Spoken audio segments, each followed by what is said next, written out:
اعوذ باللہ من الشیطان الرجیم بسم اللہ الرحمن الرحیم الحمد للہ رب العالمین الصلاة والسلام علی اشرف الانبیاء والمرسلین سیدنا و نبینا ابی القاسم محمد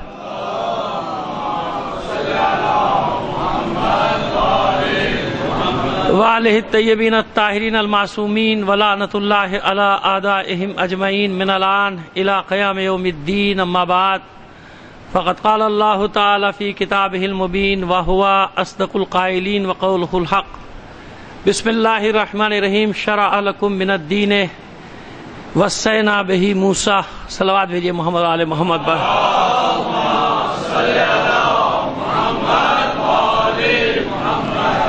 آپ سے درخواست کروں گا مرحومہ بیگم سے شاہ حسین رضوی جن کو ایرانی خالہ کے نام سے جانتے ہیں، ظاہر ہے کہ ہمارے لیے بھی ماں کا درجہ رکھتی تھیں، ابھی چند روز پہلے ان کا انتقال ہوا۔ آپ سے گزارش کروں گا ان کے سارے ثواب کے لیے ایک سورہ فاتحہ پڑھ کر بخش دیجیے گا، تمام شہدائے ملت کو بھی شامل کر لیجیے گا۔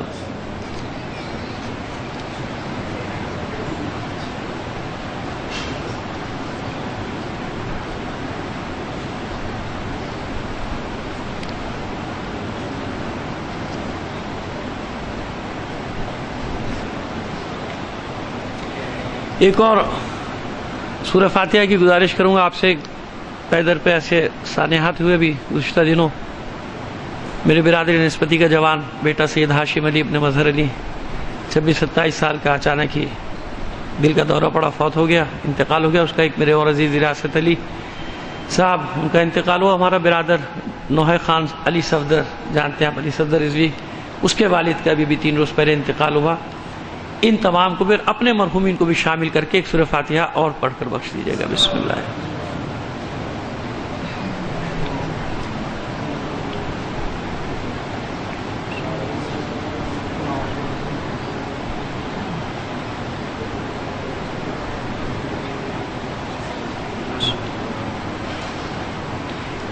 صلوات عنایت فرما دیجیے محمد و آل محمد پر۔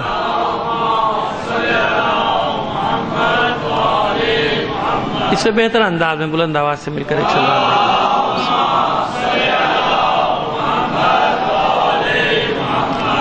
شرع لکم من الدین ما وصی بہ نوحا، موسیٰ کہہ گیا تھا، آگے موسیٰ آ رہا ہے، لہذا اس صحف میں نے یہیں پہ درست کر دی، اس غلطی کو درست کر دیا۔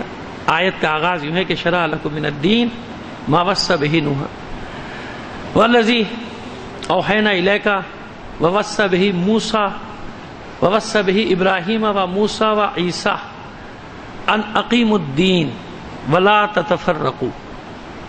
یہ سورہ شورى 42واں سورہ ہے قرآن مجید کا، اور اس کی 13ویں آیت ہے۔ اس کو نام کلام قرار دیا۔ انشاءاللہ 14 تاریخ تک جو سلسلہ جاری رہے گا، زندگی رہی اس پہ بات کریں گے۔ لیکن موضوع بتانے سے پہلے، موضوع کا آغاز کرنے سے پہلے گزارش، ایک التجا آپ سے ہے کہ دیکھیے رمضان کی راتیں ہیں، ظاہر مبارک مہینہ، عبادتوں کا مہینہ ہے، لوگوں کو آنے میں بھی تھوڑا سا ظاہر افطار دیر سے ہوتی ہے، آتے آتے وقت لگتا ہے۔ تو جو ہمیں 9 بجے بیٹھنا تھا، ہم خود والنٹیری کہہ رہے ہیں کہ ہم 9:15 بجے بیٹھیں گے کل سے، ٹھیک ہے؟ مگر اس کا یہ مطلب نہیں کہ اب آپ 9:30 بجے آئیں۔ جب میں نے خود ہی آپ کی خدمت میں عرض کر دیا کہ میں 9:15 بجے بیٹھوں گا، مطلب یہ کہ 8:45 بجے مجلس شروع ہو جائے گی، یہ میں خود عرض کر، کیونکہ میں سمجھتا ہوں ظاہر ہے کہ لوگوں کو آنے میں دیر لگتی ہے۔ نماز ہی 7:30 بھی تقریباً، نماز 7:25 7:30 پہ شروع ہوتی ہے، پھر افطار کرنا، پھر ظاہر ہے کہ آتے آتے وقت لگتا ہے۔ تو 15 منٹ کا ہم مارجن رکھ رہے ہیں، جو بالکل ہمیں اندازہ ہے اس بات کا۔ لیکن کل سے جیسے آج بیٹھ گئے تو اسی وقت پہ، اس وقت کو اب آپ مینٹین کر لیں، اب اس سے آگے نہیں۔ اب یہ سوچ کے نہیں آئے گا کہ 9:15 کا اعلان ہے تو چلو اب 9:30 بجے چلے، 15 منٹ روز بڑھے تو آخری مجلس پھر 1 بجے رات کو ہوگی۔ تو روزانہ تو میں 15 منٹ آپ کے لیے بڑھانے سے رہا۔ ایک گزارش۔ دوسری گزارش ہے کہ دیکھیے جو میں نے موضوع لیا ہے، آپ کو بڑے تحمل اور برداشت سے اس کو سننا ہے۔ وہ جو سنتی ایک مجالس ہے نا ہماری، ظاہر ہے کہ وہی مجلس ہے، سب مجلسیں ہی ہوتی ہیں، لیکن ایک سنتی انداز ہوتا ہے جس کو ہم کہتے ہیں، ہمارا جو ایک روایتی انداز ہے، اس سے الگ ہٹ کے، کیونکہ حالات کی جو سنگینی ہے وہ جتنا آپ سمجھ رہے ہیں اس سے کہیں زیادہ ہے۔ حالات کی سنگینی آپ کے ساتھ صرف نہیں ہے، مثلا پاکستان میں نہیں ہے، حالات کی سنگینی آپ دیکھیں کہ پوری دنیا ایک عالمی سطح پہ ہے، اور ہم اس عالمی نقشے کا ایک حصہ ہیں، ٹھیک ہے نا، ہم بھی ایک حصہ ہیں۔ لہٰذا وہ جو سنگینی ہے صورتحال کی صرف شیعوں کے ساتھ نہیں ہے بلکہ پوری دنیا عالم اسلام اس وقت بحران کا دوچار ہے، بحران سے دوچار ہے.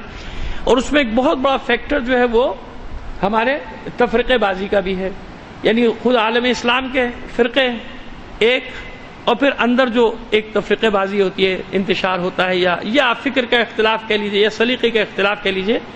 لیکن یہ اللہ سے دعا ہے اور کوشش بھی یہی کہ انشاءاللہ خدا نے چاہا تو کسی کی بھی دل آزاری کیے بغیر کچھ مطالب کیسے بنتے ہیں، فرقے کیسے وجود میں آتے ہیں. دیکھیں نا باقی چیزیں تو آپ سنتے رہتے ہیں نا، کیسے بنے آپ، آخر آج جو ہم اتنے حصوں میں تقسیم ہو گئے، پھر تقسیم کا عمل ہے، یہ کیوں وجود میں آتے ہیں، ان کی بنیاد کیا ہے، ان کی جڑ کیا ہے. اور پھر اسی میں اسلامی فرقوں کی کچھ نہ کچھ تاریخ آپ کے سامنے رکھتے چلے جائیں گے تاکہ بچوں کی معلومات میں اضافہ ہوتا چلا جائے. میں نے عرض کیا کہ سارا سال سب باتیں سنتے ہیں نا آپ، لیکن یہ معلومات ملنا بڑا مشکل ہے. اتنی کتابیں بچے پڑھ نہیں سکتے، نہ پڑھنے کا ٹائم ہے، اردو پڑھنی ویسے بھی نہیں آتی آج کل بچوں کو، عربی فارسی تو دور کی بات ہے. تو ان مجالس کو غنیمت جانیے کہ میں ان میں یہ اپنے تئیں بہت گناہ گار آدمی، لیکن کوشش کروں گا ایک جہاد کرنے کی کہ وہ معلومات آپ تک منتقل کی جائیں تاکہ کہیں بیٹھ کر بات کریں یا کوئی صورتحال ایسی سامنے آئے تو آپ کو معلوم ہو کہ اس کا پس منظر کیا ہے. جب انسان کو سارا پس منظر معلوم ہوتا ہے تو اس میں تحمل اور برداشت پیدا ہوتی ہے، تحمل اور برداشت، پھر اس میں صبر پیدا ہوتا ہے، پھر اس میں استقامت پیدا ہوتی ہے، اور وہ جانتا ہے کہ جو کچھ بھی ہو رہا ہے مجھے اس کا سامنا کرنا ہے، مردوں کی طرح ڈٹنا ہے، اپنا غلطیوں کا بوجھ دوسرے کے کاندھوں پر نہیں ڈالنا ہے، ایک استقامت پیدا ہوتی ہے. دیکھیے اس کا مظاہرہ آپ یوں دیکھیے کہ ہم بھی مومن ہیں نا، سب مومن ہیں، خدا کا شکر ہے، پروردگار سلامت رکھے. بلکہ میں تو کہتا ہوں کہ پاکستان کے مومن بہت ساری جگہوں سے بہت اچھے ہمارے شیعہ، لیکن ایک فرق آپ نے خود ملاحظہ فرمایا ہوگا کہ دیکھیے شام میں 10 یا 12% شیعہ ہیں. صرف کتنے فیصد ہیں؟ 10 یا 12%.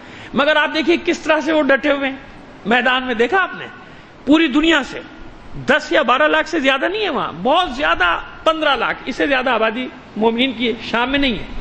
مگر آپ نے دیکھا کہ کس استقامت کے ساتھ وہ ڈٹے ہوئے ہیں، نہ وہ ایک دوسرے پر وبال ڈالتے ہیں. حالانکہ اختلاف وہاں بھی ہوگا آپس میں اور ہے، میں جانتا ہوں، لیکن اس کے باوجود جب یہ مذہب اور مکتب اور زمین کی بات آئی، وطن کی بات آئی، تو وہ سب کیسے اکٹھا ہوئے. اور وہ جو 3 سال سے لڑائی چل رہی ہے جس کو لوگ سمجھ رہے تھے کہ 3 مہینے میں ختم ہو جائے گی، وہ سب ختم نہیں ختم ہوئی نا، لیکن بلکہ وہاں سے بھاگنا پڑا، ان کو بھگا دیا، وہ فرار کی حالت میں، وہ شکست کھا چکے. وہاں جیسے لبنان میں شکست کھائی، وہاں بھی شکست کھا چکے. اب انہیں نے رخ کیا عراق کا، ٹھیک ہے نا، عراق کی طرف. اب دیکھیے 10-12 لاکھ، مگر کتنا آگے ہیں ہم سے، آپ نے اندازہ کیا کہ کتنا، کیونکہ وہ جانتے ہیں کہ ہمیں حالات کا سامنا کرنا ہے، ہمیں کرنا ہے، کوئی دوسرا نہیں آئے گا.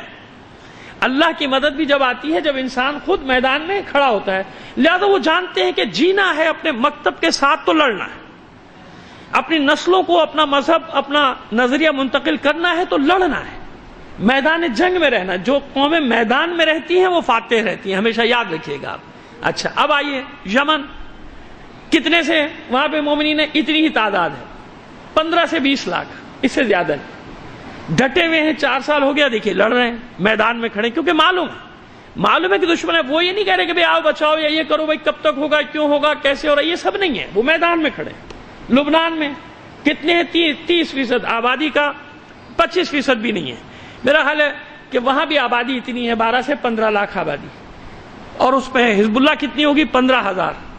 یعنی حزب اللہ کے جس کو کہتے ہیں کہ آرمڈ جو فورسز ہیں ان کی جو مجاہدین ہیں وہ کتنے؟ 15,000. مگر کتنی بڑی لڑائی لڑی انہوں نے دنیا کی، کتنی بڑی جنگ لڑی کہ پہلی بار تاریخ میں شکست سے دوچار کیا اسرائیل کو. جب سے اسرائیل بنا ہے پہلی بار اس نے مار کھائی، شکست تسلیم کی. میں نہیں کہہ رہا ہوں، انہوں نے خود تسلیم کی میڈیا پہ آ کے کہ ہم نے پہلی بار شکست کا مزہ چکھا اور ہماری قوم کو یہ سمجھ لینا چاہیے کہ ہمیں شکست بھی ہو سکتی ہے. یہ ان کے وزیر اعظم کا اسٹیٹمنٹ تھا، تقریر تھی آن ایئر جو پوری دنیا میں گئی ہے کہ ہمیں شکست تسلیم، شکست سے دوچار کیا.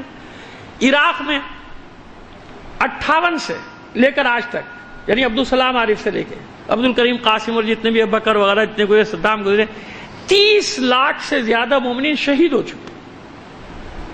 30 لاکھ معمولی تعداد ہے.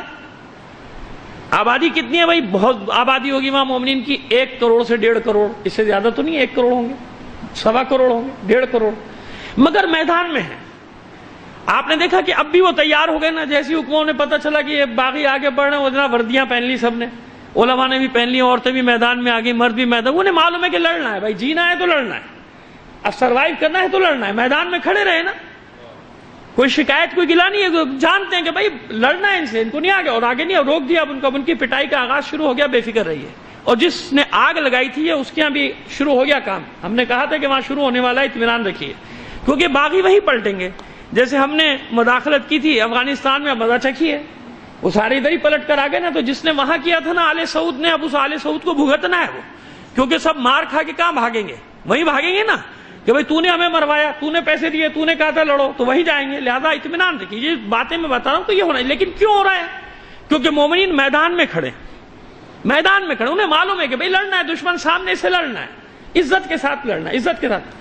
تو مقصد ان مجالس کا یہ ہے کہ ذہنی طور پہ، میں جہاں بھی مجالس پڑھ رہا ہوں یہی، کئی لوگوں نے اعتراض کیا خود تو کچھ کرتے نہیں، تو میں نے کہا بھئی باتیں تو کر لیتا ہوں، جب آپ اتنے تیار ہو جاؤ گے تو میں بھی آپ کے ساتھ آ جاؤں گا۔ ابھی میں وردی پہن کے جاؤں تو کہاں جاؤں ذرا بتا دیجئے مجھے بھائی، کس سے جا کے لڑوں، کہاں جا کے لڑوں؟ بات یہ نہیں ہے، بات یہ کہ جب تک قوم ذہنی طور پہ تیار نہ ہو کیسے کام ہوگا؟ نہیں ہو سکتا نا کام، ذہنی طور پر تیار کہ ہاں بھائی، اب بھائی اس حقیقت کو تسلیم کر لیجئے کہ یہ مقامی مسئلہ نہیں ہے، یہ بین الاقوامی مسئلہ ہے، پوری دنیا کی طاقتیں لگی ہوئی ہیں اور ہمارے ہی پیچھے لگی ہوئی ہیں، کیونکہ ہر جگہ ہم سے مار کھائی ہے، ہر جگہ ہم سے، اور یہاں بھی ہم سے ہی مار کھائیں گے، اطمینان رکھیے آپ۔ مگر کیا ہے، تھوڑا سا شعور اوپر آنے کی ضرورت ہے، لوگوں کو یہ یقین ہو جائے کہ بابا ایک مسئلہ سامنے ہے، اس سے لڑنا ہے، یہ کسی ایک مولوی یا دو مولویوں کے بس کی بات نہیں ہے کہ ہم کہ آپ کیا کر رہے ہیں، آپ وہ کیا کر سکتا ہے کہ اللہ کچھ بھی نہیں کر سکتا جب تک قوم تیار نہ ہو۔ حسن نصر اللہ کچھ بھی نہیں کر سکتا جب تک لبنان کی قوم اس کے پیچھے نہ ہو۔ آیت اللہ سیستانی کا فتویٰ کبھی بھی کارآمد نہیں ہوتا اگر قوم اس پہ عمل نہ کرتی۔ فتویٰ دے دیجیے، آپ یہاں کتنے مفتی فتویٰ دیتے رہتے ہیں صبح شام، نہیں نا، لیکن وہاں کیا قوم نے فالو کیا نا، فوراً نکل آئی نا گھروں سے۔ میں یہ نہیں کہہ رہا خدا نہ کرے کہ میں جو کہہ رہا ہوں آپ میری بات مانی، میں نہیں کہہ رہا، یہ بالکل بھی قطعاً آپ کے ذہن میں بھی نہ ہے، میں ایک اصول بتا رہا ہوں کہ جب پوری قوم فکری طور پہ تیار ہوتی ہے تو بات سمجھ میں آتی ہے۔ تو اس لیے ضروری ہے یہ سمجھنا کہ حالات بہت زیادہ سنگین ہیں، جتنا آپ سمجھ رہے ہیں اس سے زیادہ سنگین ہے، اس سے بڑا معرکہ۔ لہذا جو سمجھتا ہوگا تاریخ کو، جو جانتا ہے مذہب تشیع کی تاریخ، جو جانتا ہے کہ شیعت کیا ہے، وہ استقامت اس کے اندر پیدا ہوتی ہے، وہ جانتا ہے کہ نہیں کھڑا رہنا ہے میدان میں، بابا جانا تو اپنے مولا کی بارگاہ میں۔ ابھی میں نے جن کی فاتحہ پڑھوائی سب مر گئے، 4 افراد کو میں جانتا ہوں، میرے قریبی عزیز، چاروں قریبی عزیز ہی سمجھ لینا۔ میں نے کہا نا کہ ایک ہستی میری ماں کا درجہ رکھتی ہے، وہ چلی گئی دنیا سے، اور دوسرا جوان میرا بھتیجا تھا، میری وائف کا بھتیجا تو میرا بھی بھتیجا، میرے برادر، وہ 27 سال کا، ہارٹ اٹیک ہوا، کچھ بھی نہیں تھا، کوئی بیماری مان نہیں تھا، بیٹھے بیٹھے مر گیا، گرا دھڑ سے 5 منٹ میں اس کا بیچارے کا انتقال ہو گیا۔ اس کے ماں باپ کا کیا حال ہوگا؟ ایک اور میرے عزیز وہ بھی چلے گئے، اب میرا بھائی علی صفدر، اس کے والد کا انتقال ہو گیا۔ دنیا سے جانا ہے نا، جو میں نے پہلے ایک بار بات کی تھی، مقدمہ بنا رہا ہوں صرف اگلی باتوں کے لیے، کہ جانا ہے نا، چلے گئے، جس کو جانا ہے وہ جائے گا، رکے گا نہیں۔ لہذا یہ کہنا کہ وہ اتنے مر گئے، اتنے شہید ہو گئے، اس کی بات کو آپ چھوڑ دیجئے۔ ایک دن میں کربلا میں 1,000 2,000 کازمین میں شہید ہو گئے لوگ، لیکن وہ میدان میں کھڑے ہوئے نا، تو یہ تو طے ہے کہ جانا ہے تو بابا عزت کے ساتھ تو جائے نا آدمی، میدان میں کھڑا رہ کے تو جائے نا، بزدلوں کی طرح تو نہ جائے دنیا سے۔ اور پھر اس وقت تو وطن کی بھی بات ہے اپنی، اور میں اس کے بغیر رہتا نہیں۔ اب آپ دیکھیں نا کہ ہمارے جوان بھی میدان میں ڈٹے ہوئے، ہماری فوج میدان میں اتر چکی، دہشت گردوں کو کچل بھی رہی ہے، مار بھی رہی ہے۔ دعا بھی کیا کیجیے کہ پروردگار عالم جلد از جلد اس فتنے کا خاتمہ ہو جائے، تاکہ ہمارے ملک میں، ہمارے شہروں میں امن و امان قائم ہو جائے، ہم پھر سے ایک دوسرے کے ساتھ جیسے بھائیوں کی طرح رہتے تھے رہیں۔ یہ ختم ہوگا۔ میں تقریریں اگر میری پرانی یاد ہے تو یاد رکھیے، میں نے آپ سے کہا ہے کہ خوارج کی مدت 35-40 سال سے زیادہ ان کے فتنے کی نہیں ہوتی، بار بار سر اٹھاتے ہیں، اب ان کا اختتام شروع ہو گیا ہے، ان کے 35 سال ہو گئے، اب یہ آئندہ 3-4 سال کے اندر بالکل فتنہ اب نئے سرے سے کہیں اٹھے گا تو اور بات ہے، یہ فتنہ ختم ہونے جا رہا ہے یہ والا۔ مگر لڑائی حق اور باطل کی تو ختم نہیں ہوگی نا، حق و باطل کا معرکہ تو کسی نہ کسی شکل میں جاری رہے گا نا بھائی، یہ تو جب تک قیامت نہیں آ جاتی، جب تک امام زمانہ جل اللہ تعالیٰ فرجہ الشریف کا ظہور نہیں ہو جاتا تو حق و باطل کا معرکہ تو ہے۔ تو بابا جب آپ کہہ رہے ہو کہ میں حق پر ہوں تو پھر آپ کیوں یہ گھبراتے ہو کہ صاحب یہ کیوں ہو رہا ہے ہمارے ساتھ؟ بھائی ہوگا نا، جب حق ہے تو باطل تو سچی سے کار رہے گا اس کے ساتھ، باطل تو اپنی فطرت دکھائے گا نا۔ ہمیشہ جب ہے معرکہ، آپ اس بات کو یقین کر لیں کہ بھائی حق و باطل کا معرکہ جاری ہے اور آگے بڑھتا جائے گا۔ جب اتنا بڑھ جائے گا جبھی تو ظہور ہوگا نا امام کا، امام کا ظہور کب ہوگا؟ جب فتنہ اس حد تک پہنچ جائے گا کہ ہر آدمی چلائے گا. ابھی تو خالی دعا کر دیتے نا، میں اور اب میں اپنی بات کر رہا ہوں، چلے آپ نہ سے کہ عادت پڑ گئی اجل اللہ ظہورک، مولا جلدی آ جائیے جلدی آ جائیے، زبان پر ایک جملہ ہے. لیکن نہیں، جب وہ وہاں تک پہنچے گا کہ دل سے ہر مومن چلا کر کہے گا کہ مولا بس اب آپ کی ضرورت ہے. مگر کون سے مومن؟ جو میدان میں ڈٹے ہوئے ہوں گے اور اب بھی مدد کرتے ہیں. مولا مدد نہ کر رہے ہوتے، ہمارے وقت کا امام ہمارا حامی و ناصر نہ ہوتا تو ہمارا نام و نشان مٹ چکا ہوتا. ہمیں نہیں معلوم ہوتا. یہ جتنے اوپر کارروائیاں ہو رہی ہیں نا، یہ غائبانہ، یہ آپ کو نہیں معلوم. یہ وہی طاقت کام کر رہی ہے. وہ اللہ کی جو حجت ہے نا زمین پہ، آخری حجت، وہ شام ہو، عراق ہو، پاکستان ہو، یمن ہو، لبنان ہو، کہیں بھی ہو، اگر امام زمانہ ہمارے حامی و ناصر نہ ہوتے تو ہمیں کب کا مٹا دیا جا چکا ہوتا. وہ جو میں آپ کے سامنے تاریخ پڑھوں گا تو آپ کو اندازہ ہوگا کہ کہاں کہاں کب کب تشیع کیسے نکلا ہے اور کس طرح ختم کرنا چاہا. اور جب یہ دیکھا، اب یوں آغاز یوں کرنا چاہتا ہوں موضوع کا، کہ جب یہ دیکھا کہ مارنے سے، قتل کرنے سے یہ ختم نہیں ہوتے، اتنا قتل عام کیا گیا تھا بنی امیہ بنی عباس کے زمانے میں، اس لیے کیا گیا تھا کہ ایک ایک شیعہ کو مٹا دیا جائے. ابھی وہ مرا نہیں ہے سعودی شہزادہ، ایک مر گیا جس نے کہا تھا ایک مرنے والا ہے. یعنی وہ زندگی میں ہی مردہ لاشیں ہیں. یہ تو میں نہیں کہہ سکتا، کیا پتا میں ابھی گھر تک نہ پہنچ پاؤں، مر جاؤں. بات یہ نہیں، بات یہ کہ زندگی میں مر گئے. انہوں نے یہ چیلنج کیا تھا کہ روئے زمین سے ایک ایک شیعہ کو مٹا کے دم لیں گے. اب انہیں اپنی فکر پڑی ہوئی ہے، بادشاہ بھاگ گیا، باقی بھاگنے کے لیے تیار بیٹھے ہیں. یہ خبر میں آپ کو دے رہا ہوں. بادشاہ بھاگ چکا ہے، وہ نہیں ہے، اس کو معلوم ہے کہ ہو گیا کام. اب جو ہے ریورس گیئر لگ گیا. اب بیک ٹو دی پویلین کی کہانی ان کی شروع ہو گئی. مگر خطرناک حملہ کیا کیا؟ جب بنی امیہ نے یہ دیکھا، بنی عباس نے دیکھا کہ بابا یہ قتل کرنے سے ختم نہیں ہو رہے اور یہ مضبوط ہوتے جا رہے ہیں، پھر دوسرا حملہ کیا. وہ دوسرا بڑا خطرناک حملہ تھا جو آج بھی شروع کیا ہے دوبارہ سے. پھر وہ حملہ ہوا ہے. اسی کے ابھی مقدمہ بنا رہے ہیں، پھر جب الف سے لے کر چلیں گے، بسم اللہ سے لے کر چلیں گے بات کو، تو پھر آپ کی سمجھ میں آئے گا. وہ کیا تھا؟ نظریاتی حملہ. نظریاتی حملہ یعنی جتنا میڈیا تھا اس زمانے کا وہ ایک طرفہ تھا. جعلی حدیثیں، جعلی واقعات، جعلی فضائل، یہ سب گڑ گڑ کے ایک کتاب، 2 کتاب، 3 کتاب، 4 کتاب، 5 کتاب. اس زمانے میں ہزاروں کتابیں تشیع کے خلاف لکھی گئی. علماء میدان میں آ گئے، ممبر پہ میدان میں آ گئے. ممبر بھی ان کا ظاہر ہے، ائمہ طاہرین کے پاس تو ممبر نہیں تھا نا، ممبر تو دشمنوں کے ہاتھ میں تھا. اور میڈیا وہ ایک ہی تھا، محراب اور ممبر مسجد، اور یہ تھا، بس یہ تھا.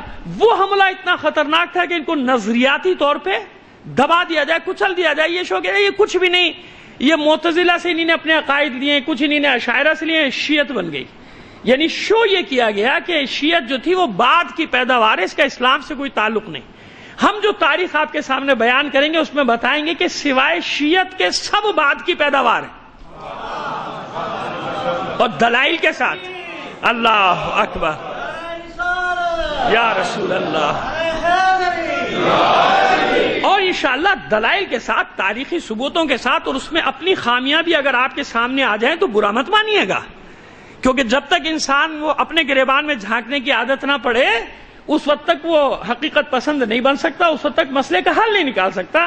لہذا بہترین انسان وہ ہوتا ہے جو اپنی غلطی کو تسلیم کرے کہ ہاں بھائی ہم سے بھی یہ خامیاں تاریخ میں ہوئی ہیں، ہوتی رہی ہیں، اور آج بھی ہو رہی ہیں. کہ ہم دشمن کے ہاتھ میں خود ہتھیار دے دیتے ہیں، اپنے آپس کے مسائل ایسے ایجاد کرتے ہیں کہ خدا نہ کرے فرقہ وجود میں آ جائے. کیسے آتا ہے؟ اسی کی تاریخ ہم پڑھیں گے آپ کے سامنے کہ کس طریقے سے حملہ ہوا. اب آئیے، جو آیت میں نے صدام کلام قرار دی پھر تلاوت کرتا ہوں، اس کا ترجمہ کرتا ہوں، بات کو آگے بڑھائیں گے. لیکن پھر آپ سے گزارش کر رہا ہوں کہ بیان کی خشکی کی طرف نہ جائیے گا خدا کے لیے، کہ بیان خشک ہے یا یہ ہے یا نیند آنے لگے یا کچھ ہونے لگے. میں عرض کرنا چاہ رہا ہوں کہ ان 8-9 دنوں میں 10 دنوں میں زندگی رہی تو میں کچھ ڈیلیور کرنا چاہتا ہوں، وہ باتیں آپ کو دینا چاہتا ہوں جو میرے بچوں کو نہیں پتا. جو ہمارے مکتب کے جو حصے بنے مختلف زمانوں میں ان کی بھی تاریخ تھوڑی تھوڑی سی آپ کے سامنے رکھیں گے. اور جو بڑے بڑے فکری گروہ جیسے امامیہ، معتزلہ، اشاعرہ، ان کا نام تو سنا ہوگا، لیکن اس کے پیچھے کیا چیزیں ہیں، کیا عقیدہ ہے، معتزلہ کیا ہے، اشاعرہ کیا ہے، مرجئہ کیا ہے، ان سب کی تاریخ بھی، تاکہ کچھ نہ کچھ ذہن میں رہ جاتا ہے نا. اس تقریر کا، خطبے کا یہ فائدہ ہوتا ہے، یاد رکھیے کہ تقریر کی باتیں کچھ نہ کچھ ذہن میں رہ جاتی ہیں. اسی لیے خطبات مولا کائنات امیر المومنین علی بن ابی طالب علیہ السلام وہ آج تک ہمارے لیے رہنما ہے نا. مولا کا کلام آج تک رہنما ہے، کاش کہ ہم اس کو بنا لیں. اور ایک چھوٹی سی ادنا سی گزارش ہے کہ رمضان کی راتیں ہیں، کچھ نہ کچھ تلاوت قرآن مجید سب کرتے ہیں مومن. میں خدا نہ کرے کسی کو میں یہ ظاہر نہیں کرنا کہ میں بہت کرتا ہوں، نہیں. میری گزارش ہے کہ جو کم توجہ دیتے ہیں وہ توجہ دیں، ترجمے کا قرآن پڑھیں. آپ دیکھیے اس میں سے کیا کچھ اور کتنا کچھ ملے گا. بہت سارے مسائل جن پہ آپ لڑ رہے ہوتے نا باہر، ان کے مسئلے کا حل آپ کو خود پڑھ کے مل جائے گا قرآن مجید میں. بعض جگہوں کے اوپر کہ یہ مسئلہ تو صاف صاف اللہ نے بیان کر دیا، میں اس میں کیا جھگڑا کر رہا ہوں، میں اس میں کیا جھگڑا کر رہا ہوں. اور جھگڑے ہوتے کیوں ہیں؟ دیکھیے میں آپ کو ایک تازہ مثال دیتا ہوں. رہبر معظم نے ایک بیان دیا، مثلا مثال کے طور پہ ایک بیان دیا آج کی دنیا میں، صاف اور واضح خطاب ہے کسی بھی مسئلے پہ، لیکن آپ نے دیکھا کہ ہر گروہ اس کو اپنے مطلب کی تشریح دیتا ہے. یہ تو ہم اب دیکھ رہے ہیں نا، ابھی آج دیکھ رہے ہیں کہ نہیں؟ رہبر ایک تقریر کر رہے ہیں، رہبر نے ایک بیان دیا، لیکن ہوا کیا کہ کیونکہ ہمارے فکری گروہ بنے ہوئے ہیں لہذا ہر گروہ تعویل کرتا ہے کہ نہیں رہبر کا مطلب یہ نہیں تھا، یہ تھا. ارے بھائی رہبر سے پوچھو جس نے تقریر کیا، آپ کون ہوتے اس کے مطلب کو بیان کرنے والے؟ جیسے معصوم نے فرمایا تھا، جب ایک نے کہا کہ بھئی اس نے آیت کا یہ کہا کہ اس آیت کا یہ مطلب ہے، اس آیت کا یہ مطلب، اس نے کہا کہ اچھا یہ کتاب اس نے لکھی ہے یا اللہ کی کتاب ہے؟ اللہ کی کتاب ہے نا، تو اسے کیسے معلوم، کیا وہ یقین سے کہہ سکتا ہے کہ یہی مطلب ہے اس آیت کا؟ جب وہ سمجھا کہا کہ نہیں یہ تو نہیں کہہ سکتے، تو ختم ہو گئی. تو بات اسی سے پوچھی جائے گی نا جس کی کتاب ہے، جس کا بیان ہے، جس کی حدیث ہے، جس کا قول ہے، وہی تشریح کرنے کا بہتر حق رکھتا ہے. اسی لیے خود قرآن مجید میں یفسر بعضہ بعضا، مولا فرماتے ہیں کہ تمہارے بہت سارے سوالوں کا جواب اسی میں ہے، کیونکہ اس کی بعض آیتیں خود ہی بعض آیت کی تفسیر کر دیتی ہیں خود ہی. اس کا یہ مطلب نہیں کہ ہر آدمی مفسر بن جائے. کہنے کا مطلب یہ کہ جب ترجمے کے ساتھ پڑھے گا تو بہت سارے مطالب اس کے ذہن میں جو سوالات ہیں ان کے جواب خود بخود اس کو مل جاتے ہیں. ایک صلوات عنایت فرمائیے محمد آل محمد پر. آئیے شرع لکم من الدین وصینا بہ نوحا، اور اللہ نے دین کا راستہ آپ کے لیے مقرر کر دیا. شرع لکم من الدین، اللہ نے دین کا راستہ بتا دیا، یہ دین ہے، یہ دین ہے. اور اس کی نصیحت کی نوح کو، وصی بہ نوحا، نوح کو بھی اس کی وصیت کی. والذی اوحینا الیک، اور یہی وہ دین کا راستہ ہے جس کی ہم نے اے رسول اے حبیب آپ پر وحی کی، آپ کو بھی یہی کی. وما وصینا بہ ابراہیم و موسیٰ و عیسیٰ، اور یہی وہ دین ہے کہ جس کی ہم نے وصیت کی ابراہیم کو بھی، موسیٰ کو بھی اور عیسیٰ کو بھی. کیا؟ ان اقیم الدین، کہ دین کو قائم کرنا، دین پر قائم رہنا، یا دین کا قیام کرنا، یا دین کو قائم رکھنا. ان اقیم الدین، یہ وصیت تھی کہ اس دین کو قائم رکھنا. ولا تتفرقوا فیہ، اور اس دین میں اختلافات میں نہ پڑ جانا، فرقے میں نہ پڑ جانا. دین اللہ کا ہے نا، تو وہی سے ملے گا، یا جسے اس نے بنایا ہے اس سے ملے گا، رسول سے ملے گا. یعنی ایک سلسلہ ہے نا، یا وہ جس کو رسول نے اپنے بعد معین کر دیا اس سے ملے گا. لہذا اس میں فرقے میں نہ پڑ جانا. کبرا علی المشرکین ما تدعوہم الیہ، اور اے حبیب یہ بڑے بھاری چیز ہے مشرکین پر جن کو آپ دعوت دیتے ہیں اس دین کی طرف، اس دین کی طرف بلاتے ہیں. اللہ یجتبی الیہ من یشاء، اور اللہ جسے چاہتا ہے اس دین کی طرف ہدایت کر دیتا ہے، یعنی انتخاب کر لیتا ہے اس کا. یجتبی کا مطلب اللہ یجتبی، اللہ منتخب کر لیتا ہے جس کو چاہتا ہے. وَيَهْدِي إِلَيْهِ مَن يَشَاءُ مَن يُنِيبُ إِلَيْهِ، اور جو اللہ کی طرف رجوع کرتا ہے وہ بھی اللہ جانتا ہے، اس کو بھی اللہ ہدایت دے دیتا ہے. جو چاہتا ہے ہدایت اس کو اللہ ہدایت دے دیتا ہے. سورہ شورا کی 13ویں آیت کہ دین میں فرقے میں نہ بٹ جانا، تفریقے میں نہ بٹ جانا. مگر بٹ گئے. جناب موسیٰ کے بعد یہودیت وجود میں آئی، 71 فرقے بنے. جناب عیسیٰ کے بعد عیسائیت وجود میں آئی، 72 فرقے بنے. بعض روایت میں کہ بنی اسرائیل کے بھی 72 بنے، ہمیں کوئی بحث نہیں، 72 ہوں گے یہودیوں کے بھی، لیکن 72 میں 71 72. اور کہا یہ میری امت کتنے میں بٹ جائے گی؟ ایک قدم آگے، 73 گروہوں میں چلی جائے گی. کیوں چلی جائے گی؟ موضوع بحث یہ. وہ کیا وجہ بنتی ہے کہ لوگ فرقوں میں بٹ جاتے ہیں، لوگ الگ الگ بٹ جاتے ہیں، لوگ الگ الگ چلے جاتے ہیں؟ کیا وجہ ہے؟ 5 شریعتیں شرع لکم من الدین، اللہ نے تمہارے لیے شرع مقرر کر دی، یعنی دین کا راستہ بنا دیا. 5 شریعتیں ہمارے پاس تاریخ اسلام میں یا تاریخ بشریت میں موجود ہیں. پہلی شریعت ہے شریعت نوح، اس کا نام ہے شریعت، کیا اس سے پہلے شریعت نہیں تھی؟ نہیں، اس کے پہلے احکامات تھے مگر جمع کیا گیا نا. جیسے اب شریعت کے بعد ہم اگر فقہ میں جائیں، فقہ کی تقسیم کریں تو بھئی اسلام تو وہی ہے، شریعت اسلام ہے. لیکن جب فقہی احکام ترتیب ہوئے تو فقہ جعفریہ کب وجود میں آئی؟ چھٹے امام کے زمانے میں وجود میں آئی نا. یعنی چھٹے امام نے کیا کارنامہ، کیا اللہ نے ان کو اعزاز دیا کہ اس ساری فقہ کو ہے وہ فقہ محمدی ہی، لیکن اسے جمع کیا کیونکہ آپ کے زمانے میں جمع ہوا، آپ کے زمانے میں وہ ایک ترتیب، ایک مرتب، ایک منظم شکل میں آئی، لہذا اس کا نام ہی پڑ گیا فقہ جعفریہ. حالانکہ فقہ جعفریہ کوئی فقہ علوی، فقہ حسینی، فقہ حسنی سے الگ نہیں ہے، فقہ محمدی سے الگ نہیں. لیکن پچھلا ماحول، پچھلا زمانہ بنی امیہ کا، اس کے بعد یہ ذرا سا راحت کا زمانہ، اور اس میں جمع کر دیا، اور ایسا جمع کیا کہ قیامت تک کے لیے اصول منظم کر دی. یعنی ہمیں کبھی کوئی پریشانی نہیں ہوئی، اور لوگوں کو پریشانی ہو جاتی ہے بعض دفعہ کہ کس چیز کو حلال قرار دیں، کس چیز کو حرام قرار دیں. لیکن ہمیں جو معصوم نے اصول دے دیے، قیامت تک اگر ہم اس سے وابستہ رہیں تو ہمیں کسی قسم کی پریشانی کی ضرورت نہیں ہے. تو اب عرض کیا میں نے کہ اور فقہوں کے مقابلے میں فقہ جعفریہ کیسے، یہ بھی بتائیں گے انشاءاللہ زندگی رہی آئندہ مجالس میں. لیکن ابھی بات کو مکمل کریں تو بس جناب آدم سے لے کر آبادی اب اتنی بڑھی کہ اس آبادی کو ایک قانون کی ضرورت ہے، ایک منظم قانون کی. بکھرے ہوئے تھے، کوئی مانے یا نہ مانے، لیکن نبی کی ذمہ داری یہ تھی کہ ایک منظم قانون ان کو دے دے. تو پہلی بار جناب آدم کے بعد جو یہ قوانین، الہی قوانین منظم شکل میں سامنے آئے تو اس کا نام پڑا شریعت نوح. کیا نام پڑا؟ شریعت نوح. کہ یہ شریعت کب تک چلی؟ جناب ابراہیم تک. جناب ابراہیم بھی جناب نوح کے شیعوں میں سے تھے. ذہن میں رکھیے گا جملہ، بات کی مجالس میں انشاءاللہ زندگی رہی تفصیل میں جائیں گے. یہ جملہ ذہن میں رکھیے گا جو میں نے کہہ دیا کہ جناب ابراہیم بھی جناب نوح کے شیعوں میں سے تھے. اس لفظ پہ بھی ہم بات کریں گے آگے چل کے. لیکن چلیے ابھی ایک بات ہوئی، جناب ابراہیم کے بعد اور پھیل گیا، یعنی ارتقا بڑھا نا، جس کی طرف ہم اشارہ کرتے رہے ماضی میں مجالس میں کہ ترقی کر رہا ہے انسان، آگے بڑھ رہا ہے، آبادیاں آگے بڑھ رہی ہیں، نئی نئی چیزیں سامنے آ رہی ہیں. لہذا اب ان مسائل کو جو نئے مسائل پیش آئے پھر جمع کیا صحف ابراہیم کی صورت میں. کتاب نازل نہیں ہوئے جناب ابراہیم پر، لیکن یاد رکھیے گا کہ صحیفے نازل ہوئے. قرآن مجید نے اس کی گواہی دی، ان ھذا لفی صحف ابراہیم و موسیٰ، ان ھذا لفی صحف الاولی صحف ابراہیم و موسیٰ. تو بس قرآن نے دلیل دی نا کہ جناب ابراہیم پر صحیفے نازل ہوتے رہے. لہذا پھر بنی شریعت ابراہیم، جس کو کہا جاتا تھا پیغمبر ختم مرتبہ صلی اللہ علیہ وآلہ وسلم کے زمانے تک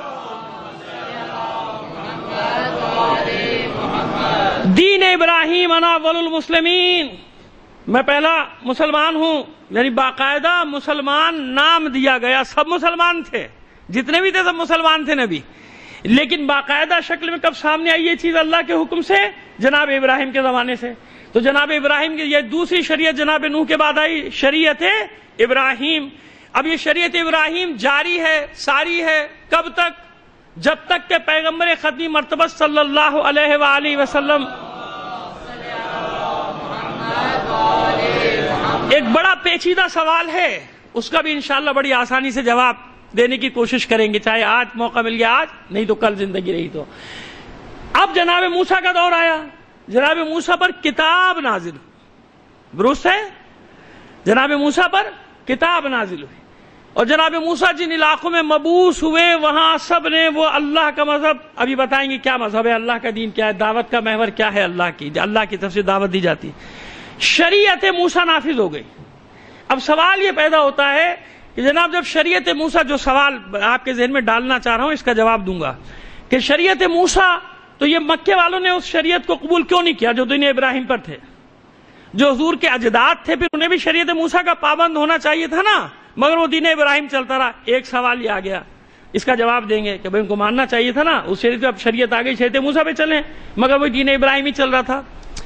اب سفر آگے بڑھا شریعت کا، جناب عیسیٰ کا دور، جدید ترین دور، کیونکہ اب ہمیں معلوم ہے نا کہ 2014 سال ہو گئے جناب عیسیٰ علیہ السلام کو ہمارے درمیان میں آئے ہوئے. عیسوی سال چل رہا ہے نا 2014 کا، اب معلوم ہو گئی جدید دور. جناب عیسیٰ پر بھی کتاب انجیل نازل ہوئی، لہذا ان کے پیروکار شریعت عیسیٰ کہلائی۔ وہ کیا کہلائی؟ چوتھی شریعت عیسیٰ۔ اب پھر وہی سوال ہے کہ جب جناب عیسیٰ کی شریعت آ گئی تو مکے والوں میں چلو باقی تو بت پرست تھے، جو حضور کے اجداد تھے جو دین ابراہیمی پر تھے، بھائی ان کو بھی پھر عیسائی ہونا چاہیے تھا، ان کو بھی شریعت عیسیٰ کبھی انہی نے قبول کیوں نہیں کیا؟ ہے نا؟ اب یہ دو سوال آ گئے آپ کے پاس، اس کے جواب دیں گے۔ اب آئیے آخر شریعت ہے، اب جو پانچویں شریعت ہے جس کا ذکر، 5 شریعتوں کا ذکر ہے، شریعت پیغمبر ختم مرتبت صلی اللہ علیہ وآلہ وسلم۔ آپ سب بیدار بیٹھے ہیں نا؟ میں نے عرض کیا بہت خوش ہوگا، معذرت چاہتا ہوں بیان، لیکن کسی مقصد کے تحت میں چاہ رہا ہوں کہ کچھ ایک بیس بنا لی جائے تاکہ عمارت بنانے میں آسانی ہو جائے۔ کوئی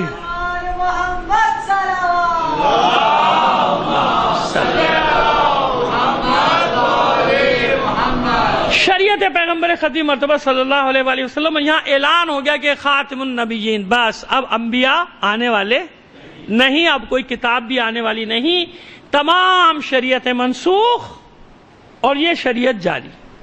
شریعت نوح منسوخ، شریعت ابراہیم منسوخ، شریعت موسیٰ منسوخ، شریعت عیسیٰ منسوخ۔ کیا مطلب منسوخ؟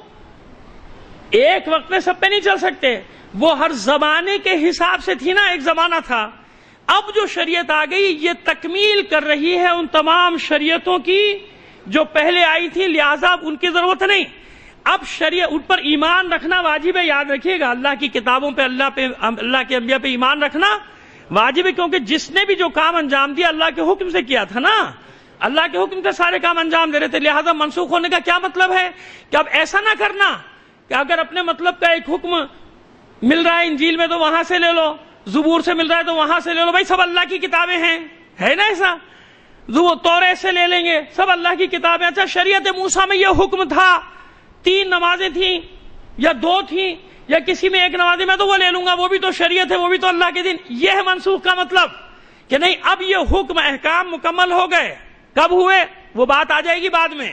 الیوم اکملت لکم دینکم، اس قرآن مجید کی آیت نے سمجھا دیا کہ جناب آدم سے لے کر جناب عیسیٰ علیہ السلام اجمعین تک یہ جتنے بھی تھے سفر طے کر رہے تھے دین کا، اپنے اپنے زمانے کے مطابق آگے لے کر چل رہے تھے لوگوں کو، پیغمبر ختمی مرتبت پہ آ کے دین کا سفر مکمل ہو گیا، یعنی دین مکمل ہو گیا، دین کامل شکل میں آ گیا۔ جب کامل شکل میں آ گیا تو اب کسی نبی کی ضرورت، کسی رسول کی ضرورت نہیں ہوگی، اب کسی کتاب کی ضرورت نہیں ہوگی، بلکہ اب کس کی ضرورت ہوگی؟ دین مکمل ہونا اور ہے، دین کی حفاظت کرنا اور ہے، یعنی دین مکمل ہو گیا، نیا دین نہیں آئے گا۔ جب دین مکمل ہو گیا اور اللہ کا پسندیدہ دین بھی ہے، ان الدین عند اللہ الاسلام، اللہ کے نزدیک بہترین دین کیا ہے؟ اسلام ہے، تو بھائی پھر یہ اتنے فرقے کیوں بن گئے؟ پھر یہ اتنے گروہ کیوں بن گئے؟ پھر یہ نماز کا انداز، نماز تو ہے انداز مختلف کیوں ہو گیا؟ روزہ تو ہے انداز مختلف کیوں ہو گیا؟ قربانی تو ہے انداز مختلف کیوں ہو گیا؟ بابا دین مکمل ہو گیا، دین موجود ہے، یعنی اب کیا مطلب ہے کہ دین مکمل، نئی چیز نہیں آئے گی کوئی، پورا دین موجود ہے۔ اب دیکھنا یہ ہے کہ حفاظت کرنے والا دین کا گروہ کون سا ہے، کون سا گروہ ہے جس کے پاس دین اصل شکل میں موجود ہے، اس گروہ کو تلاش کرنا ہے۔ جب وہ گروہ مل جائے گا تو اب حق اور باطل کا معرکہ واضح ہو جائے گا نا۔ یہ معیار کیسے پتا چلے گا؟ ابھی میں کچھ نہیں کہہ رہا کون صحیح ہے کون غلط، میں معیار دے کے جا رہا ہوں۔ دین مکمل ہو گیا، اب اس میں جھوٹ کی ضرورت نہیں، اس میں ظلم کی ضرورت نہیں، اس میں معصیت کی ضرورت نہیں۔ جہاں جہاں اپنے نظریات کو آگے بڑھانے کے لیے جھوٹ کا سہارا لینا پڑے، سمجھ لیجئے کہ وہاں دین اصل شکل میں موجود نہیں ہے، کیونکہ دین مکمل ہو گیا۔ اب جھوٹ کا سہارا لینا تو بس جہاں جہاں جھوٹ کا سہارا لیا جائے۔ اب آپ مجھے بتائیے کہ آج کے دور میں جب جعلی حدیثیں گڑھی جائیں، آج کے دور میں، اور دیواروں پہ لکھ کے لگا دی جائیں، پینا فلیکس پہ لگا دی جائیں، تو اب سوچئے 1400 سال میں کیا کچھ ہوا ہوگا۔ لوگ ہم سے الجھتے ہیں کہ بھئی یہ کیا بات ہے، حدیث قصہ میں ایک جگہ ایک لفظ ہے، ایک جگہ دوسرا لفظ ہے، یہ کیا مسئلہ ہے؟ اور فلاں حدیث یوں فلاں حدیث یوں، یہ اتنی گڑبڑ کیوں ہے معصوم کے کلام میں؟ ایک کچھ کہہ رہا ہے دوسرا کچھ کہہ رہا ہے۔ خدا کے بندو، آج 1400 سال بعد اتنا میڈیا آزاد ہے دنیا کا، آج نہیں پتا چل رہا؟ آج بھی دیکھ کر آ رہا ہوں، ایک چور کا بچہ چور بیٹھا ہوا ہے اور صفائیاں پیش کر رہا ہے، دنیا سن رہی ہے اور سارے چینل دے رہے ہیں۔ ایک واقعہ ہوتا ہے، ہر چینل اپنے اینگل سے خبر دیتا ہے کہ نہیں دیتا؟ جس کے جو سیاسی لنکس ہیں اسی کے مطابق خبر دے گا۔ اب آدمی پریشان ہو جاتا ہے کہ اس میں صحیح بات کیا ہے؟ کیوں بھائی اب کیوں پریشان ہو؟ میڈیا آزاد ہے، سیٹلائٹ ہے، تمہاری جیب میں پوری دنیا ہے، پھر بھی تم حیران ہو سرگردان ہو کہ سچ کیا ہے اور جھوٹ کیا ہے؟ ایک چینل کچھ کہہ رہا ہے، دوسرا کچھ کہہ رہا ہے۔ تو میرے بھائی 1400 سال میں کیا کچھ ہوا مذہب کے ساتھ، کیا کچھ ہوا دین کے ساتھ، کتنی چیزیں شامل کی گئیں، کتنی چیزیں اندر نکال دی گئیں۔ اب اس تاریخ پر پڑے ہوئے گرد و غبار سے حقیقت کو نکالنا کتنا مشکل ہو گیا۔ اسی مشکل کی وجہ سے تو لوگ صبح کچھ ہوتے ہیں، شام کو کچھ ہوتے ہیں، اس کی سنی اس کے ساتھ، اس کی سنی اس کے ساتھ، اس کی سنی اس کے ساتھ ہو گئے۔ تو بھائی 1400 سال میں کیا کچھ ہوا؟ مگر یہ کم معجزہ ہے، یہ کتنا بڑا معجزہ ہے کہ 1400 سال کے جبر و تشدد کے باوجود، 1400 سال کے نظریاتی حملے، آج تک نظریاتی حملے، ہر روز ایوریج ہر روز ایک کتاب آپ کے خلاف لکھی جا رہی ہے، اسکولوں میں، مدارس میں، یونیورسٹیوں میں، ہر جگہ پروپیگنڈے کے بازار گرم ہیں۔ دنیا کے 50 ملکوں کے چینل ایسے ہیں جو صرف آپ کے خلاف لگے ہوئے، مگر اس کے باوجود خدا کا شکر ہے کہ آج کے دور میں بھی حق بات لوگوں کے سامنے آ رہی ہے کہ نہیں آ رہی؟ آ رہی ہے نا۔ یہ معجزہ ہے تشیع کا کہ اتنا ظلم اور فرقے ختم ہو گئے، کیونکہ بنیاد مضبوط نہیں تھی۔ یہاں کیونکہ بنیاد مضبوط رکھ دی گئی تھی، غدیر خم کے دن فراموش نہ کرنا غدیر کو۔ معصوم کا حکم ہے کہ اگر یہ لوگ مسلمان غدیر پہ جمع ہوتے اور غدیر کے اعلان کو فراموش نہ کرتے تو مسلمانوں میں کبھی تفرقہ پیدا نہ ہوتا، مسلمانوں میں کبھی اختلاف پیدا نہ ہوتا۔ تو اب جو میں نے مثال دی تھی کہ آج رہبر ایک بیان دیتا ہے، لوگ اپنی اپنی مرضی سے تعویل کرتے ہیں، میرے سامنے بھی تعویل، ارے بھائی رہبر یہ کہہ رہا ہے، صاف صاف یہ کہا ہے رہبر نے، آپ اس میں سے بھی نکال لے امین میخیں۔ یہ بالکل ایسی تعویل ہے کہ جیسے جب صفین میں جناب عمار یاسر شہید ہوئے تو لوگ چلا اٹھے، شامی چلا اٹھے، کیونکہ سنا تھا اس حدیث کو کہ عمار یاسر کو ایک باغی گروہ قتل کرے گا، اور لوگوں نے ہتھیار رکھنا شروع کر دیے۔ شامیوں نے کہا بھائی یہ کیا غضب ہو گیا، جناب عمار یاسر قتل ہو گئے، وہ تو حضرت علی کے لشکر میں آئے تھے اور رسول کی حدیث ہے کہ باغی گروہ شہید کرے گا۔ تو فوراً شامیوں کے امیر نے تعویل گڑی کہ بھائی اس کے قاتل ہم نہیں ہیں، اس کا قاتل وہ ہے جو لے کر آیا تھا۔ اچھا یہ تو مزح کا خیز اعلان تھا ہی، لیکن اس سے مزح کا خیز کیا چیز کیا ہوئی کہ سارے شامیوں نے قبول بھی کر لیا کہ ہاں یہ صحیح ہے، ہم قاتل نہیں ہیں، قاتل وہ ہے جو ساتھ لے کر آیا تھا۔ تو اب آپ نے دیکھا کہ آج تک وہ تعویل چل رہی ہے نا، وہی تعویل۔ تو اب رہبر ایک بات کہہ رہا ہے صاف صاف، اب اس کے بعد لوگ اس میں تعویل کرنا، تو اب آپ سوچیں کہ جب آج یہ ہو رہا ہے تو 1400 سال میں کیا کچھ ہوا ہوگا تشیع کے ساتھ، ایک ایک بات پر قرآن کی آیات کے ساتھ کیا کھلواڑ ہوا ہوگا، حدیثوں کے ساتھ کیا کھلواڑ ہوا ہوگا، کس کس طرح سے لوگوں نے مشق نہیں کیا ان معاملات کو، اور کیوں یہ فرقے وجود میں آتے چلے گئے کہ یہ جو گناہ کبیرہ کرنے والا، اس ایک مسئلے پہ لاکھوں مسلمان قتل ہو گئے تھے، ایک دوسرے کو قتل کر دیا تھا معتزلہ اشاعرہ نے کہ گناہ کبیرہ کرنے والا کافر ہے یا مسلمان، مومن ہے یا منافق۔ ابھی اب تفصیل میں جائیں گے فرقوں کی تو پھر آپ کو بتائیں گے کہ پیدا کیوں کیے گئے تھے، ہوا کیا۔ خوارج بس ایک اشارہ دے دیں، ابھی بتائیں گے خوارج کیسے پیدا ہوئے۔ خوارج بنائے گئے تھے ہمیں مٹانے کے لیے۔ خوارج کا وجود کیوں تشکیل پایا تھا؟ شیعوں کو مٹا دیا جائے، کیونکہ آپ جانتے ہیں بنانے والے پس پردہ فنکار کون تھے، جس کے تاریخ سمجھ میں نہ آتی ہو وہ پاکستان کی تاریخ دیکھ لے کہ پس پردہ فنکار کون تھے جنہوں نے ان خوارج کو بنایا تھا، ہے نا۔ اب تو ہماری بات آسان ہے نا، آج کے ماحول میں سمجھنا بہت آسان ہے، سمجھ میں آ جائے گا کیوں بنایا تھا اور کس کے لیے بنایا تھا۔ تو یہ تاریخ ہے پوری اسی طرح چل رہی ہے۔ بنایا کس کے لیے تھا؟ ہمیں مٹانے کے لیے کہ ہمیں مٹا دیا جائے، ہمیں نہ مٹا سکے۔ بعد میں کیا ہوا؟ وہی خوارج ان کے گلے پڑ گئے جنہوں نے بنایا تھا، اور پوری تاریخ بھری ہوئے تبری دیکھ لیجیے، وہاں دیکھ لیجیے خوارج سے کتنی ان کی لڑائیاں ہوتی رہی، بنی امیہ کی، بنی عباس کی، مار دھاڑ، اور یہی سلسلہ تھا، لاکھوں قتل و غارت گری ہوتی رہی۔ بنایا تھا ہمیں مٹانے کے لیے، بعد میں ان کے گلے میں پڑ گئے۔ آج کیا ہوا؟ بنایا تھا ہمیں مٹانے کے لیے۔ مت گھبرائیے، غلط کہہ رہا ہوں کیا؟ صحیح کہہ رہا ہوں۔ جب چینلز پہ بیٹھ کے کہہ دیتا ہوں تو آپ کو سنانے میں کیا حرج ہے؟ کیوں گھبرا رہے ہیں آپ؟ میں کہہ رہا ہوں اور ذمہ داری سے کہہ رہا ہوں، ریکارڈ ہو رہی ہے میری باتیں، اور یہ باتیں تو میں کر چکا ہوں، پہلے کر چکا ہوں۔ بنایا کس کے لیے تھا؟ ہمیں ختم کیا جائے۔ بنایا کیوں تھا؟ ہمیں مٹا دیا جائے۔ الحمدللہ ہم تو زندہ ہیں، الحمدللہ ہم بھی باقی ہیں، ہمارا مکتب بھی باقی۔ اب ہو کیا رہا؟ اب الٹا ہو گیا کہ نہیں ہو گیا؟ آل سعود کے ساتھ بھی یہی ہونے جا رہا ہے۔ میں نے کہا تھا محرم میں، اب آپ کے سامنے آ جائے گا، شروع ہو گیا۔ بنایا ادھر کے لیے تھا، یہ سب جب مار کھا کے واپس پلٹیں گے تو کہاں جائیں گے کہ تم نے پیسہ دیا تھا، تم نے لڑایا تھا۔ بنی امیہ کے ساتھ بھی یہی ہوا کہ جب ان سے ہاتھ اٹھایا وہ انہی پہ جا کے ٹوٹ پڑے کہ تمہیں نے تو ہمیں بنایا تھا، تمہیں نے تو کہا تھا ان کو مارو۔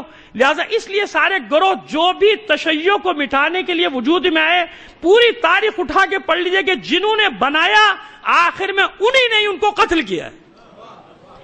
اس نے ان کو اور اس نے ان کو، خوارج نے ان کو مارا، انہوں نے خوارج کو مارا، ہم زندہ رہے۔ کیوں؟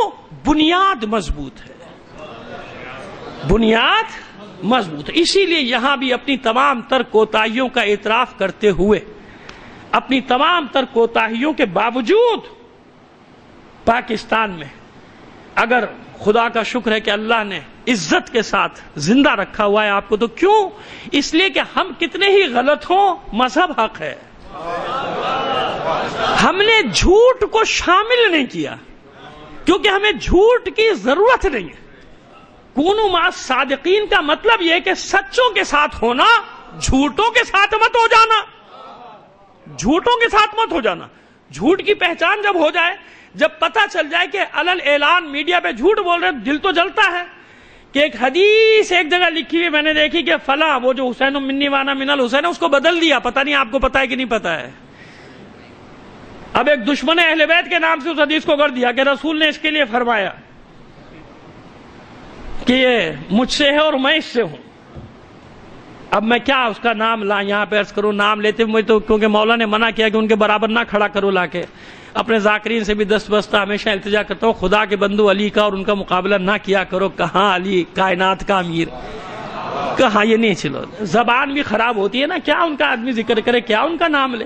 لہٰذا بطور کلی بات کریں گے، جو بھی بات کریں گے وہ بطور کلی بات کریں گے، پتہ چل جائے آپ کو۔ تو بس آج یہی بات تو مجھے اطمینان پہنچاتی ہے۔ مومنین کے دل جل رہے ہوتے ہیں، قبلہ یہ دیکھیں کیا بک رہا ہے، اس نے جھوٹ کہہ دیا، اس نے ٹی وی پہ یہ کہہ دیا۔ بابا خدا کا شکر ادا کرو، خدا کا شکر ادا کرو کہ پوری دنیا کے سامنے بیٹھ کے جھوٹ بول کے یہ اعلان کر رہا ہے کہ اس کی اپنی بنیاد ہے ہی نہیں، یعنی جو کچھ بھی عمارت ہے سب جھوٹ پر قائم ہوئی ہے، جھوٹ پر۔ خدا کا شکر ادا کرو، ہمیں جھوٹ کی ضرورت نہیں پڑتی، ہمارے پاس سچ ہے، سچ ہی سچ ہے نا، وہ سچ دنیا کے سامنے رکھ دیتے ہیں، وہ سچ دنیا کے سامنے لے کر آ جاتے ہیں۔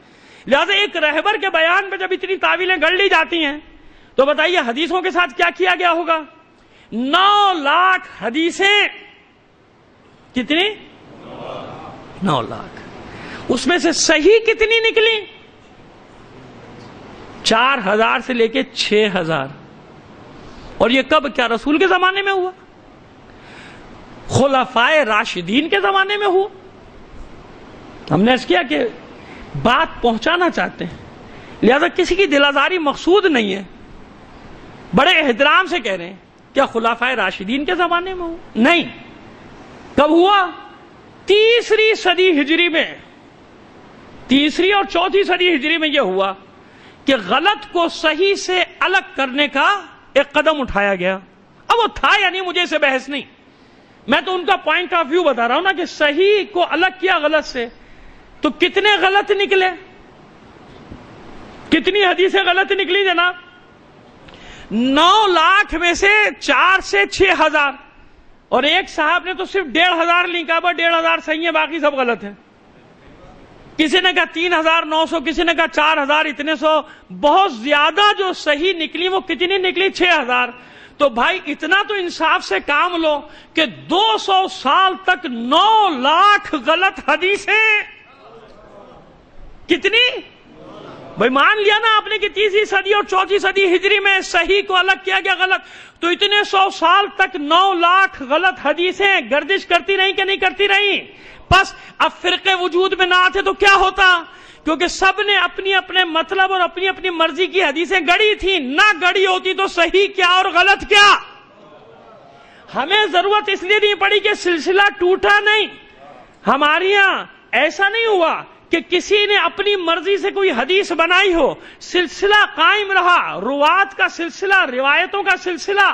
اگر 11ویں امام نے کچھ کہا تو یہ کہا کہ میرے بابا نے مجھ سے کہا، ان کے بابا نے ان سے کہا، ان کے بابا نے ان سے کہا۔ 6 امام نے یہی تو دلیل قائم کی تھی اس وقت کے امامت کے ایک دعوے دار پر، یہی دلیل تو قائم کی تھی کہ اچھا یہ بتا، قیامت کے دن جب تجھ سے پوچھا جائے گا فلاں حدیث کے بارے میں تو کیا کہے گا؟ کہا میں نے فلاں سے سنی۔ کہا اس نے کس سے سنی؟ کہا اس نے فلاں سے سنی، اس نے فلاں سے سنی، اس نے فلاں سے سنی، اس نے جا کے پھر رسول خدا سے سنی۔ اور کہا سن، یہ تیرا سلسلہ ہے، اور میں کہوں گا میں نے اپنے بابا سے سنی، میں نے اپنے بابا محمد باقر سے سنی، وہ کہیں گے میں نے اپنے بابا زین العابدین سے سنی، وہ کہیں گے میں نے اپنے بابا حسین سے سنی، وہ کہیں گے میں نے اپنے بابا علی سے سنی، اور علی نے کس سے سنی؟ کہ آپ بتا کہ روایت اور حدیث کا سلسلہ کون سا زیادہ معتبر ہے، کون سا زیادہ مستند ہے؟ جو میں بیان کر رہا ہوں وہ جو تو بیان کر رہے ہیں وہ، کہ بیچ میں کچھ نہیں پتا کون صحیح تھا کون غلط تھا۔ اگر غلط نہ ہوتے تو صحیح کی ضرورت ہی پیش نہ آتی۔ اس صحیح میں بھی اب لوگوں نے غلط نکالنے خود ہی شروع کر دیے، کیونکہ اس صحیح میں بھی کچھ صحیح آ گئی ہیں، مشکل ہو گئی ہے، لوگوں نے خود کے لیے مشکل ہو گئی، اب اس کا بھی حاشیہ لگانا شروع کر دیا، نہیں یہ صحیح نہیں ہے، یہ غلط ہے، کچھ کے ترجمے بھی انہوں نے مسخ کرنے شروع کیے ہیں، مطلب بدلنے شروع کیے ہیں۔ بس جب ایک رہبر کے بیان پہ یہ ہوگا تو بتائیے غدیر خم میں 1,24,000 انسان سن رہے ہیں، من کنت مولا ہو فاز علی، سنا ہے بیان؟ کتنوں نے سنا؟ 1,24,000 انسانوں کا مطلب یہ ہوا کہ کم از کم 60,000 فکریں موجود ہیں، 60,000 فکریں، کیونکہ 1,24,000 انسان ایک فکر کے نہیں ہے، جگہیں الگ ہیں، زبان الگ ہے، قوم الگ ہے، قبیلہ الگ، لیکن کیا یہی تو ہوا نا کہ تعویل کی ہے، تعویل کی نا، کہ بھئی اس کا یہ مطلب نہیں جو شیعہ سمجھے، اس کا یہ مطلب نہیں جو فلاں سمجھا، یہی تعویل کی نا، یا مولا کے معنی کو بدلنے کی کوشش کی۔ مگر یہ تو کسی پہ جرت نہ ہوئی کہ اس قول کا انکار کر دیتا کہ من کنت مولا فاز علی، مولا کہا ہی نہیں رسول نے، مطلب غلط کرنے کی کوشش ضرور کی، مگر حدیث کا منکر کوئی نہیں۔ لہذا بنیاد ہماری کیوں مضبوط ہے کہ جن حدیثوں کو، جن روایات کو پرکھا گیا، 6 امام نے فرمایا نا کہ جو حدیث قرآن کے معیار پہ نہ اترے اسے دیوار پہ دے مارو، دیوار پہ، اور اطمینان رکھیے کہ معصوم کا ہر قول ایک طرف رکھتے جائیے اور آیات ایک طرف رکھتے جائیے۔ من کنت مولا فاز علی، مولا پہ کتنی آیات ہیں گواہی دے رہی ہیں، انما ولیکم اللہ ورسولہ والذین آمنوا الذین یقیمون الصلاۃ ویؤتون الزکاۃ وہم راکعون یا ایھا الذین آمنوا اطیعوا اللہ واطیعوا الرسول واولی الامر منکم۔ اب لاؤ تیسرا مولا کہاں ہے؟ کون ہے مولا؟ وہ آیت کا جواب کسی کے پاس نہیں سوائے مذہب تشیع کے کہ تیسرا مولا ڈھونڈنا ہے تو کہاں جا رہے ہو؟ آیت یہ کہہ رہی ہے، تعویل کیوں کر رہے ہو؟ اپنی مرضی کے مطلب کیوں نکال رہے ہو؟ اب پوچھو رسول سے کہ یہ مولا کون ہے؟ اس آیت کے جواب میں اللہ کے رسول نے غدیر خم میں بتایا کہ تیسرا مولا کون ہے۔ اب سمجھ میں آ گئی ہماری بات؟ ایک بار اور صلوات عنایت فرما دیجیے۔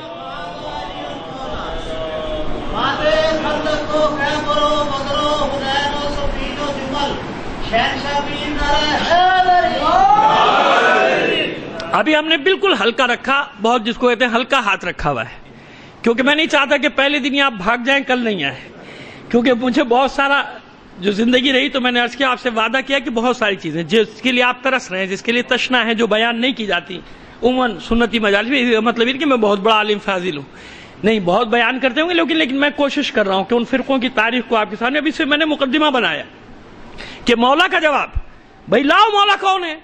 تو اب آپ ہر بات میں حدیث جب لے کر آتے ہیں تو حدیث ڈھونڈیے نا کہ کہاں اللہ کے رسول نے اعلان کیا، اور اپنی مرضی سے نہیں کہا، اپنی مرضی سے بھی اعلان نہیں کیا، بلکہ کس جواب میں یا ایھا الرسول بلغ، اے رسول پہنچا دیجیے، تبلیغ کر دیجیے اس کام کی. اس بلغ کے معنی پہ بھی بات کریں گے آپ سے، کیونکہ ایک جگہ بڑا ہمیں افسوس ہوا، ہمارے ایک دوست نے تقریر کر ڈالی کہ قرآن مجید میں صرف ایک ہی جگہ تبلیغ کا اعلان ہوا ہے، وہ بلغ، اس کے علاوہ کہیں بھی تبلیغ کا ذکر نہیں ہے.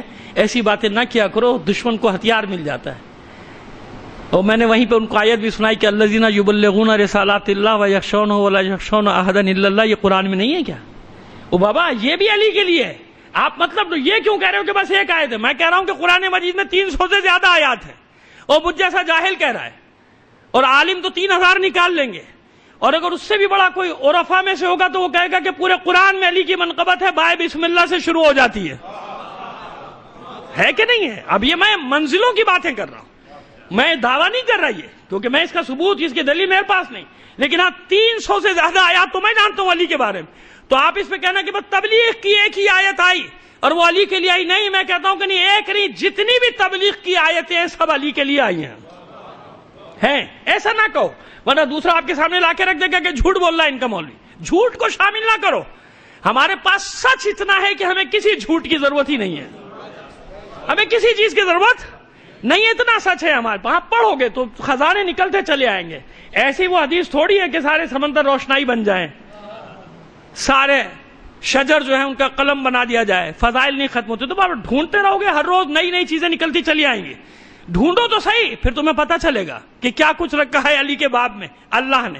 اور اسی لیے وہ ایک فرد جس کو اللہ اور اس کے رسول نے مولا قرار دیا، وہ ایک شخص محافظ بنا ہے، وہ ایک محافظ بنا ہے. تکمیل دین ہوئی نا تبلیغ رسالت سے. اس دن غدیر کے دن کیا ہوئی؟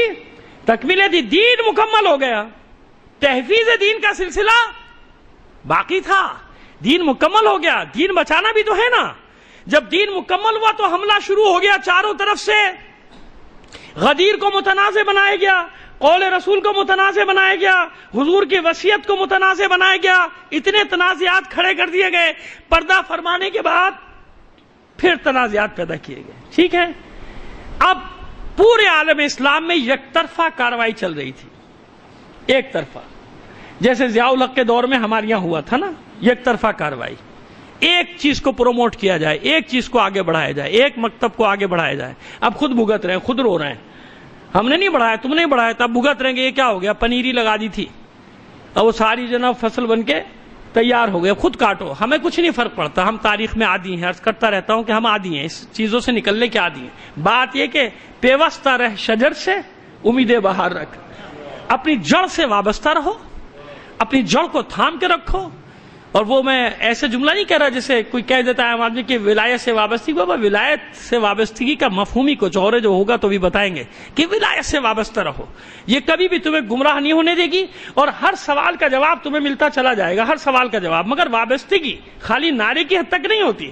وابستگی وہ معرفت ولایت علی ابن ابی طالب علیہ السلام ہے. صلوات بھیجیے.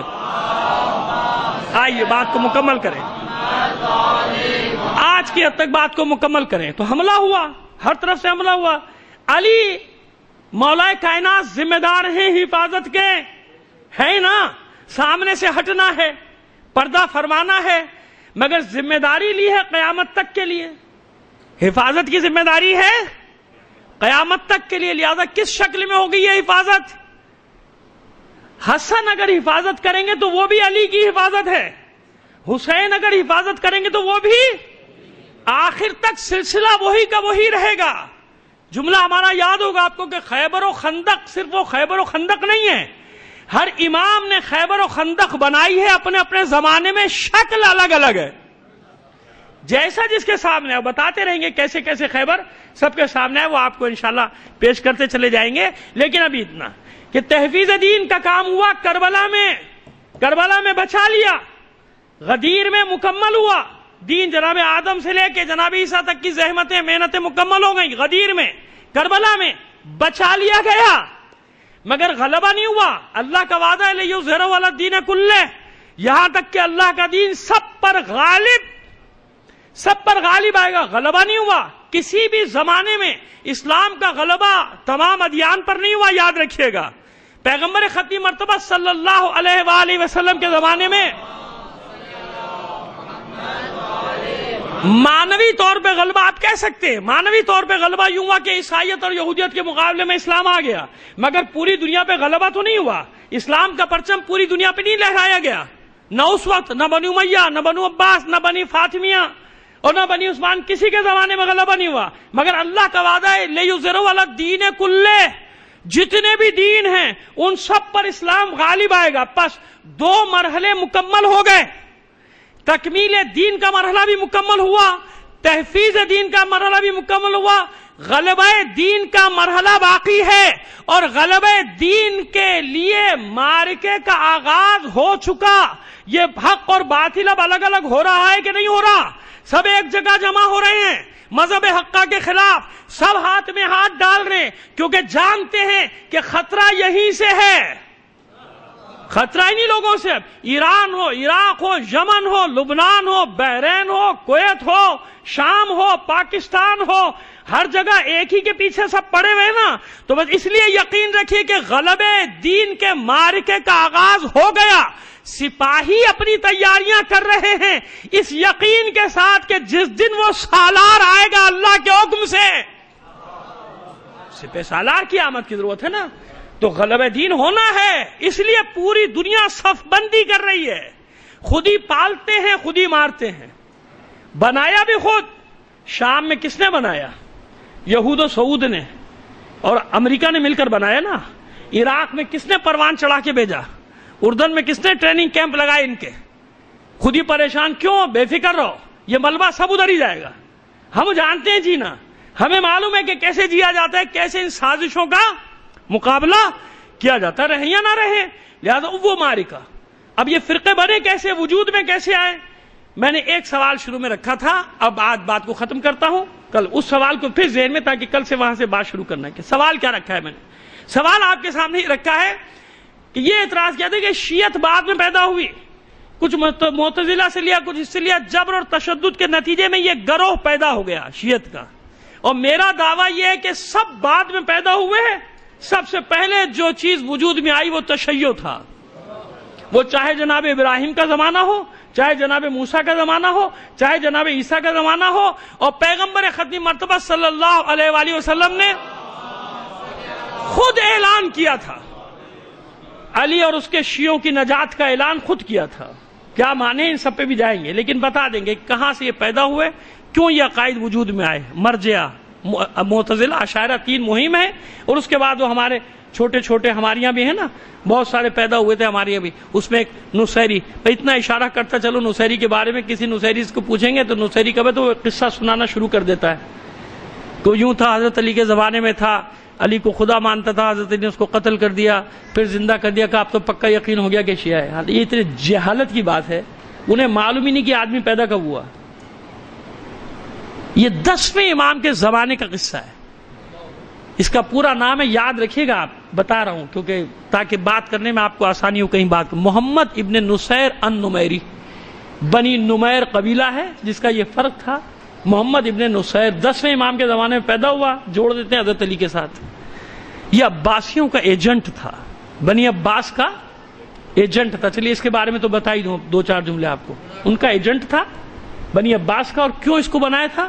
امام کو زندان میں ڈال کے باہر اس نے یہ دعویٰ کیا تھا کہ میں علی ہادی کا، یعنی امام علی نقی علیہ السلام کا رسول ہوں، وہ اللہ ہے، اللہ حلول کرتا ہے، اللہ نے حلول کیا، معاذ اللہ معاذ اللہ، علی میں معاذ اللہ، پھر علی کے بعد حسن میں معاذ اللہ، پھر حسین میں، اور اب جو اللہ نے حلول کیا ہوا ہے معاذ اللہ معاذ اللہ، وہ علی ہادی، اور اس نے مجھے اپنا رسول بنایا ہے۔ یہ ہے نصیری کی تاریخ۔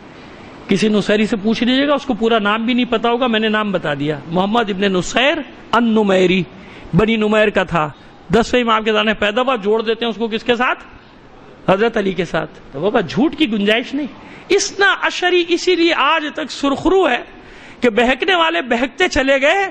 اسنا عشری، یہ 12 امامی جو مکتب ہے نا، اس نے اپنے راستے کو چھوڑا نہیں، لہذا اس کا نام ہے شیعہ۔ شیعہ شیعہ ہوتا ہے، نصیری ہو گیا تو شیعہ کیا ہوا؟ فلانا ہو گیا، ہو جائے، ہو، جو نام اللہ اور اس کے رسول نے دیا ہے وہی نام ہمیں پسند ہے، وہی ہمارا نام ہے۔ ہم اپنے نام کے ساتھ کوئی اور لیبل لگانا پسند ہی نہیں کرتے۔ لہذا جو گیا وہ الگ ہو گیا، اپنا ہو یا کسی کا ہو، بہک گیا، شیعہ ہوتا ہے۔ سمجھ میں آ رہی ہے ہماری بات؟ تفصیل میں بھی جائیں گے، مگر یہ یاد رکھیں کہ فرقوں کی تاریخ آپ کے سامنے ہم کل سے یہ مقدمہ بنا دیا، بتائیں گے کہ کیوں کر پیدا ہوتے ہیں، اس کی وجوہات کیا ہیں، کیسے پیدا ہوا، اس نے کیا کیا نقصان تاریخ میں پہنچایا، اور آج بھی یہ کوششیں کی جا رہی ہیں نا، قتل و غارت گری سے جب ناکام ہو گئے، ایک اشارہ سمجھ لیجئے، جب دیکھ لیا کہ ان کو قتل و غارت گری کرنے سے ان کا کچھ نہیں بگاڑ سکتے، نہ ایران میں، نہ پاکستان میں، نہ لبنان میں، نہ شام میں، تو کہاں سے حملہ کیا؟ نظریاتی سرحدوں سے عقائد پر حملہ کیا۔ عقائد کو مسخ کرو، انہیں لڑاؤ آپس میں اور اپنا الو سیدھا کرو، ان کو گروہوں میں تقسیم کر دو۔ اتنا اشارہ کافی ہے عقل مندوں کے لیے کہ خدا کے لیے سازش کو سمجھو، اس کے پیچھے وہی بیرونی ہاتھ ہے۔ کل بنی عباس تھے اور آج کے دور میں آج کے بنی عباس ہیں، آج کے بنی عباس ہیں جنہوں نے اپنے ایجنٹ ہماری صفوں میں داخل کیے ہیں، جو بڑے اپنے آپ کو ایسا ظاہر کرتے کہ ان سے بڑا کوئی مولائی نہیں ہے، کوئی مومن نہیں ہے، کوئی شیعہ نہیں ہے۔ آپ کو نہیں پتا کہ ان کے پیچھے کون سا دماغ کام کر رہا ہے، کون سا سامراجی دماغ کام کر رہا ہے، کہ کس طرح ان کی طاقت کو توڑا جائے، ان کو الگ الگ کر دیا جائے۔ لیکن انشاءاللہ ایسا ہونے والا نہیں، بے فکر رہیے۔ امام صادق کے مکتب کا نمک کھانے والے غلام زندہ ہیں، صلوات بھیجیے۔ بس یہ مقدمہ اب اشاروں میں ہم نے بتا دیا کہ کیا کیا باتیں ہوں گی، اور کوشش یہی ہوگی کہ دل آزاری کے بغیر جو حقائق ہیں ان کو سامنے رکھتے ہوئے چلے جائیں، تاکہ لوگوں کا ذہن بن جائے، استقامت ان میں پیدا ہو جائے، ثابت قدمی پیدا ہو جائے کہ بابا سنگین جتنے تم سمجھ رہے ہو اس سے زیادہ کہیں سنگین حالات اندازہ بھی نہیں ہے آپ کو جو کچھ ہونے جا رہا ہے، کیونکہ آخری معرکہ ہے۔ آپ ہی تو دعا کرتے تھے کہ مولا جلدی آئیے جلدی آئیے، تو ایسے تھوڑی آئیں گے مولا بھائی۔ اب سوچ لو کہ حالات کہاں جانے والے ہیں، لہذا جو ذہنی طور پہ تیار ہوتا ہے اسے کوئی خوف نہیں ہوتا، اسے کوئی خطر نہیں ہوتا، وہ جانتا ہے کہ ہاں بابا یہ ہونا ہے، یہ ہونا ہے، اللہ کا وعدہ ہے کہ یہ ہوگا۔ جب ہوگا تو پھر ڈرنا کس بات کا ہے؟ پھر میدان میں ڈٹے رہو، پھر کھڑے رہو، آپس کے اختلاف سے گریز کرتے چلے جاؤ۔ اس کا بھی ہم علاج بتا دیں گے آپ کو کہ آپس کے اختلاف سے کیسے بچا جاتا ہے۔ ایک صلوات بھیجیے محمد آل محمد پر، اس کا علاج بھی بتا۔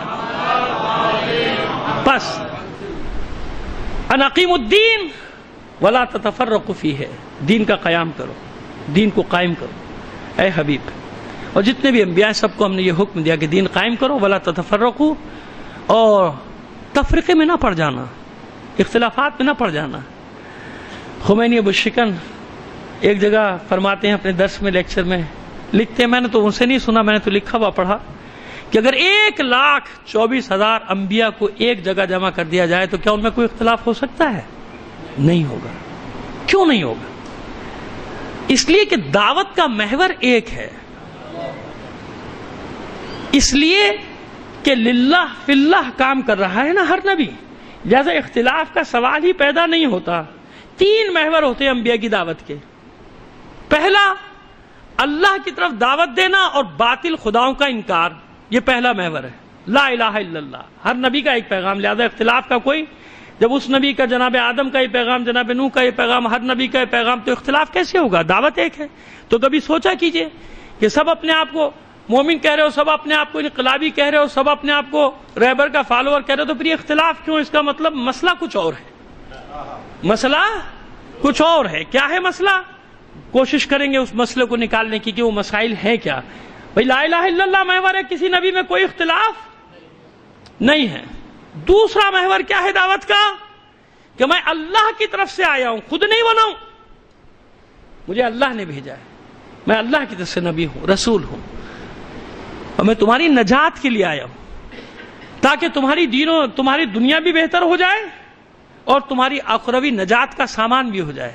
یعنی میں اپنی لیڈرشپ کے لیے، اپنی قیادت کے لیے نہیں آیا، اپنے آپ کو تم سے منوانے کے لیے نہیں، مجھے اللہ نے بھیجا، تم مانو یا نہ مانو میں اپنا کام انجام دیتا۔ یہ رسولوں کی بات کر رہا ہوں، کہیں اور اس کو منطبق نہ کیجیے گا، کسی اور پر نہ لے جائیے گا، عام انسان پر۔ میں انبیاء کی دعوت کا محور بتا رہا ہوں، اس لیے کوئی اختلاف نہیں، کیونکہ ہر نبی کس کی طرف سے ہے؟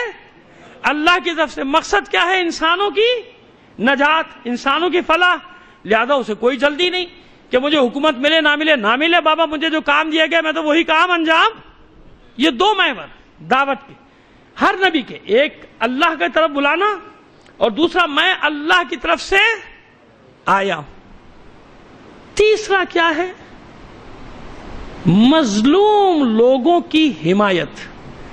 اب یہ جو مظلوم لوگوں کی حمایت ہے، اس میں کوئی نبی یہ فرق نہیں کرے گا کہ مسلمان ہے کہ نہیں، کلمہ پڑھتا ہے یا نہیں، مجھ پر ایمان لایا کہ نہیں، مجھے رسول مانتا ہے یا نہیں۔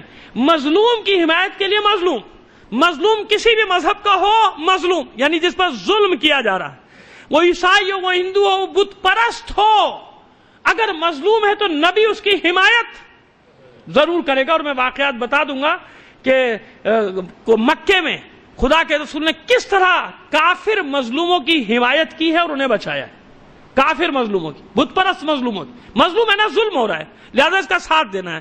تو مظلومیت میں کبھی مکتب اور مذہب کو، کیونکہ مظلوم کی حیثیت سے کیوں مدد کرتا ہے خدا کا رسول کہ اللہ کی مخلوق ہے، سب یہ بنی آدم ہے، یہ اللہ کی مخلوق ہے، اللہ کے بندے، لہذا مظلومیت میں کبھی یہ نہ دیکھنا کہ شیعہ ہے کہ سنی، ہندو ہے کہ مسلمان، اہل حدیث ہے کہ دیوبندی، بریلوی ہے کہ فلانا ہے، عیسائی ہے یا یہودی، نہیں، مظلوم ہوتا ہے جس پر ظلم ہو رہا ہے۔ لہذا جہاں بھی ظلم ہوا، خدا کا شکر ہے ہم سرخرو ہیں، ہمارا کسی نے ساتھ دیا یا نہیں دیا، ہم نے مظلوموں کے لیے آواز ضرور اٹھائی، اور یہ کہہ کر اٹھائی کہ ہم ظالم کے خلاف ہیں، چاہے وہ شیعہ ہو، مظلوم کے حامی ہیں، چاہے وہ کافر ہو۔ آپ کہیں گے کیسی بات کر دی مولانا، تاریخی دلائل رکھتا ہوں بھائی۔ شہنشاہ ایران کون تھا؟ مذہبی طور پہ کیا تھا بھائی؟ یہ تھا نا، اس لیے چھوڑ دیں اس کو، نہ بھیجے اس پہ لعنت، بدبخت پہ، کہ جس نے یہودیوں کے ہاتھ میں دے دیا تھا ہماری شیعوں کی اسٹیٹ کو، پورا اسرائیل کے ہاتھ میں دے دیا تھا، نہ کہیں برا، تو ظالم ہوا نا، ظالم ہوگا، چاہے کسی کی طرح کوئی بھی اس کا نام ہو، کچھ بھی نام رکھ لے اپنا، مظلوم ہے، چاہے کہیں کا بھی ہو۔ بابی سینڈز کون سے تحریک کا ہے؟ آئرلینڈ کی تحریک کا ہیرو تھا، بھوک ہڑتال میں جو مر گیا تھا، 60-62 دن بھوکا رہ کے مر گیا، اس کے نام پہ رہبر کے حکم پہ وہاں خیابان کا نام رکھ دیا گیا، کیوں؟ کا مظلوم ہے، ان پر ظلم ہوا ہے، عیسائی ہے تو کیا ہوا، مظلوم تو ہے نا۔ لہذا یاد رکھیے، یہ تشیع کا افتخار ہے کہ مظلومیت کی مدد کرنے میں کبھی ہم نے مذہب کو بیچ میں نہیں دیکھا۔ اگر ہندوؤں پہ ظلم ہوا تو خدا کی قسم ہم نے اسی طرح آواز اٹھائی جیسے اپنے لیے اٹھائی ہے۔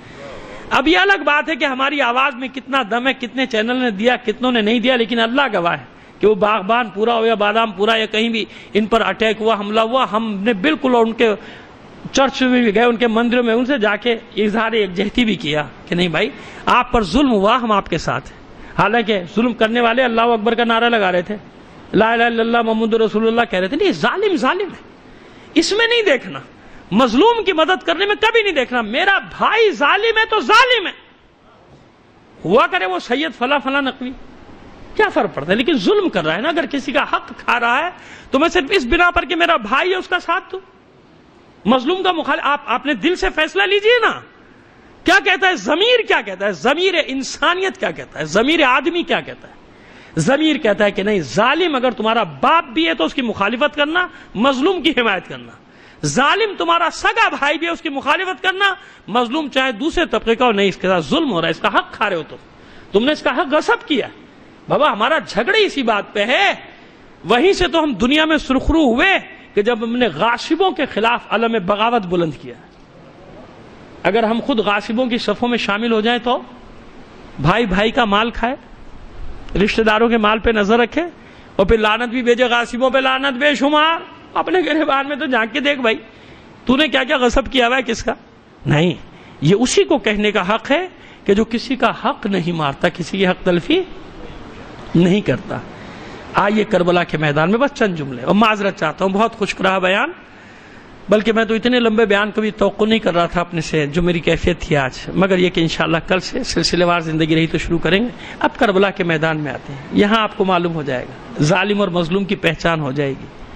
ابھی ہم نے ایک جگہ بات کی تھی، کسی چینل پہ ایک پروگرام تھا، ہم ان کو بتا رہے تھے کہ دیکھیے ہوتا کیا ہے، ظالم اور مظلوم کا تعلق غریب اور امیر سے نہیں ہوا کرتا۔ ممکن ہے کہ امیر ہو مظلوم ہو، ممکن ہے کہ غریب ہو ظالم ہو، موقع نہیں مل رہا اس لیے ظلم نہیں کر رہا، موقع ملتا ہے تو دکان بھی لوٹ کے بھاگ جاتا ہے، تو ظالم ہوا نا ظالم۔ اب مظلوم کی پہچان کرنی ہے، زہیر بن قین کتنا بڑا سرمایہ دار ہے، سینکڑوں اونٹوں کا تجارتی قافلہ تھا جب راستے میں ملا ہے، سینکڑوں اونٹوں پہ تھا مال جناب زہیر بن قین کا، اور دور دور جاتا تھا امام حسین سے، دور دور، کیونکہ اتفاق سے راستہ ایک ہی تھا دور، کہ ایسا نہ ہو بابا ان کی جنگ چل رہی ہے، حاکم میں کہیں بیچ میں نہ الجھ جاؤں، دور رکھو اپنے قافلے کو۔ تو ایک اور مقام پہ جب ڈیرا ڈالا ہے تو اس نے بہت دور اپنا خیمے لگائے تھے، پھر اچانک اس کے غلام نے آ کر کہا کہ فرزند رسول کا قاصد آیا، اور قاصد کوئی اور نہیں ہے، شبیہ پیغمبر اپنے بیٹے علی اکبر کو بھیجا ہے۔ کھانا کھا رہا تھا زہیر ایک دم کھڑا ہو گیا کہ حسین ابن علی نے قاصد بھیجا ہے، کہ قاصد بھیجا ہے، اور قاصد کوئی اور نہیں اپنے بیٹے کو بھیجا۔ دیکھیے یاد رکھیے کہ جس کو ہم کہتے ہیں نا کہ کون سی ایک اشاروں کی زبان جس کو کہتے ہیں، یا یہاں تو ایک اصطلاح استعمال ہونے لگی ہے باڈی لینگویج کی، وہ الگ ہے، لیکن اشاروں کی زبان، قاصد بھیجنے میں بھی حکمت ہوتی ہے کہ کس کو بھیجا جائے تاکہ جس کے پاس بھیجا جا رہا ہے اسے پیغام کی اہمیت کا اندازہ ہو جائے۔ عام طور پہ پیغام بھیجا جاتا ہے غلاموں کے ذریعے بھیجا جاتا ہے، قاصد کو بھیج دیا، جیسے جناب حبیب ابن مظاہر کے لیے جب بھیجا تو کسے بھیجا تھا؟ عام غلام کو بھیج دیا تھا، جائیے جاؤ پیغام لے کے چلے جاؤ، کیونکہ جانتے تھے کہ پیغام پڑے گا حبیب آ جائے گا۔ لیکن زہیر بن قین کا معاملہ کچھ اور ہے۔ زہیر بن قین کا نام کسی اور کے شیعوں میں آتا ہے، تاریخ میں یاد رکھیے گا، شیعان فلاں میں ہے، مگر حسین تو پہچانتے ہیں نا، حسین زہیر کے دل کو بھی جانتے ہیں، حسین حر کے دل کو بھی جانتے ہیں۔ اب یہ امامت کا کمال ہے نا، جانتے ہیں کہ ٹھیک ہے اس کا نام ان کے شیعوں میں لیا جاتا ہے، لیکن ابھی تک حقیقت اس کے سامنے آئی نہیں ہے، لہذا جب حقیقت سامنے آئے گی تو یہ خود آ جائے گا۔ اب جب اس نے سنا کہ حسین نے اپنے بیٹے کو بھیجا ہے، وہ بھی شبیہ پیغمبر، کھڑا ہو گیا، خیمے سے باہر نکلا، دستبو سے ہاتھ چومے حضرت علی اکبر کے، حکم فرمائیے میرے لیے، کیا حکم ہے؟ کہا کہ میرے بابا تجھ سے ملنا چاہتے ہیں، میرے بابا آپ سے ملاقات کرنا چاہتے ہیں۔ کہا کہ میں حاضر ہوں۔ واپس گئے شہزادہ علی اکبر، کہا کہ اپنے لشکر سے نکل آیا۔ امام نے فرمایا کہ مجھے تجھ سے علیحدگی میں بات کرنا ہے، اکیلے میں بات کرنا ہے، اور یہاں تک ہے کہ شانے پر ہاتھ رکھ دیا زہیر کے، زہیر مجھے تم سے اکیلے میں بات کرنا ہے۔ دونوں قافلوں کو چھوڑا، درمیان میں ایک راستے میں تنہائی میں لے گئے، چند منٹ گفتگو، ایک دو جملے نہیں، چند منٹ تک گفتگو ہوئی دونوں میں، اور اس گفتگو کے بارے میں آج تک تاریخ مورخین کو نہیں معلوم کہ کیا بات ہوئی۔ اب کوئی اپنی طرف سے گڑھ کے کوئی باتیں کرتا ہو تو میں اس کا ذمہ دار نہیں ہوں، اور ہمارے یہاں تو بہت ساری چیزیں خود ہی بنا کے بھی لوگ پیش کرنا شروع کر دیتے ہیں، بعد میں شرمندگی ہوتی کہ کیا کہہ رہا تھا، اس کا کوئی وجود ہی نہیں ہے دنیا میں اس واقعے کا۔ لیکن گفتگو ہوئی چند منٹ، کیا ہوئی کہیں بھی نہیں، ذمہ داری سے کہہ رہا ہوں کہ اس گفتگو کا ریکارڈ کہیں بھی نہیں ہے، نہ زہیر نے بتایا کیا گفتگو ہوئی، نہ امام حسین علیہ السلام نے بتایا کہ کیا گفتگو ہوئی، اگر وہ بتاتے تو ریکارڈ ہوتا نا، کچھ نہیں بتایا، بس چند منٹ، اور دونوں قافلے دیکھ رہے ہیں کہ کیا ہوتا ہے۔ اس کے بعد یہ ہوا کہ حسین اپنے خیموں کی طرف چلے گئے، زہیر تیز تقریباً دوڑتا ہوا اپنی طرف آیا، آنے کے بعد جمع کیا غلاموں کو، تمام لوگوں، بابا یہ سارا سامان تمہارا، جس غلام کے ہاتھ میں جس اونٹ کی نکیل تھی، رسی تھی، وہ سب اس کا جاؤ لے جاؤ، آزاد کر دیتا ہوں اس سامان کے ساتھ، مجھے کچھ ہی نہیں چاہیے، سب لے جاؤ، جاؤ لے جاؤ۔ وہ حیران ہوئے کیا ہو گیا، کہ بس مجھے اپنی منزل مل گئی، میں جا رہا ہوں، اب تم جاؤ۔ کنیزوں کو آزاد، غلاموں کو آزاد، یہاں تک کہ خیمے میں آ کے اپنی زوجہ سے کہتا ہے کہ تو چاہے تو تو بھی آزاد ہے، میں جا رہا ہوں، مجھے اپنی منزل مل گئی۔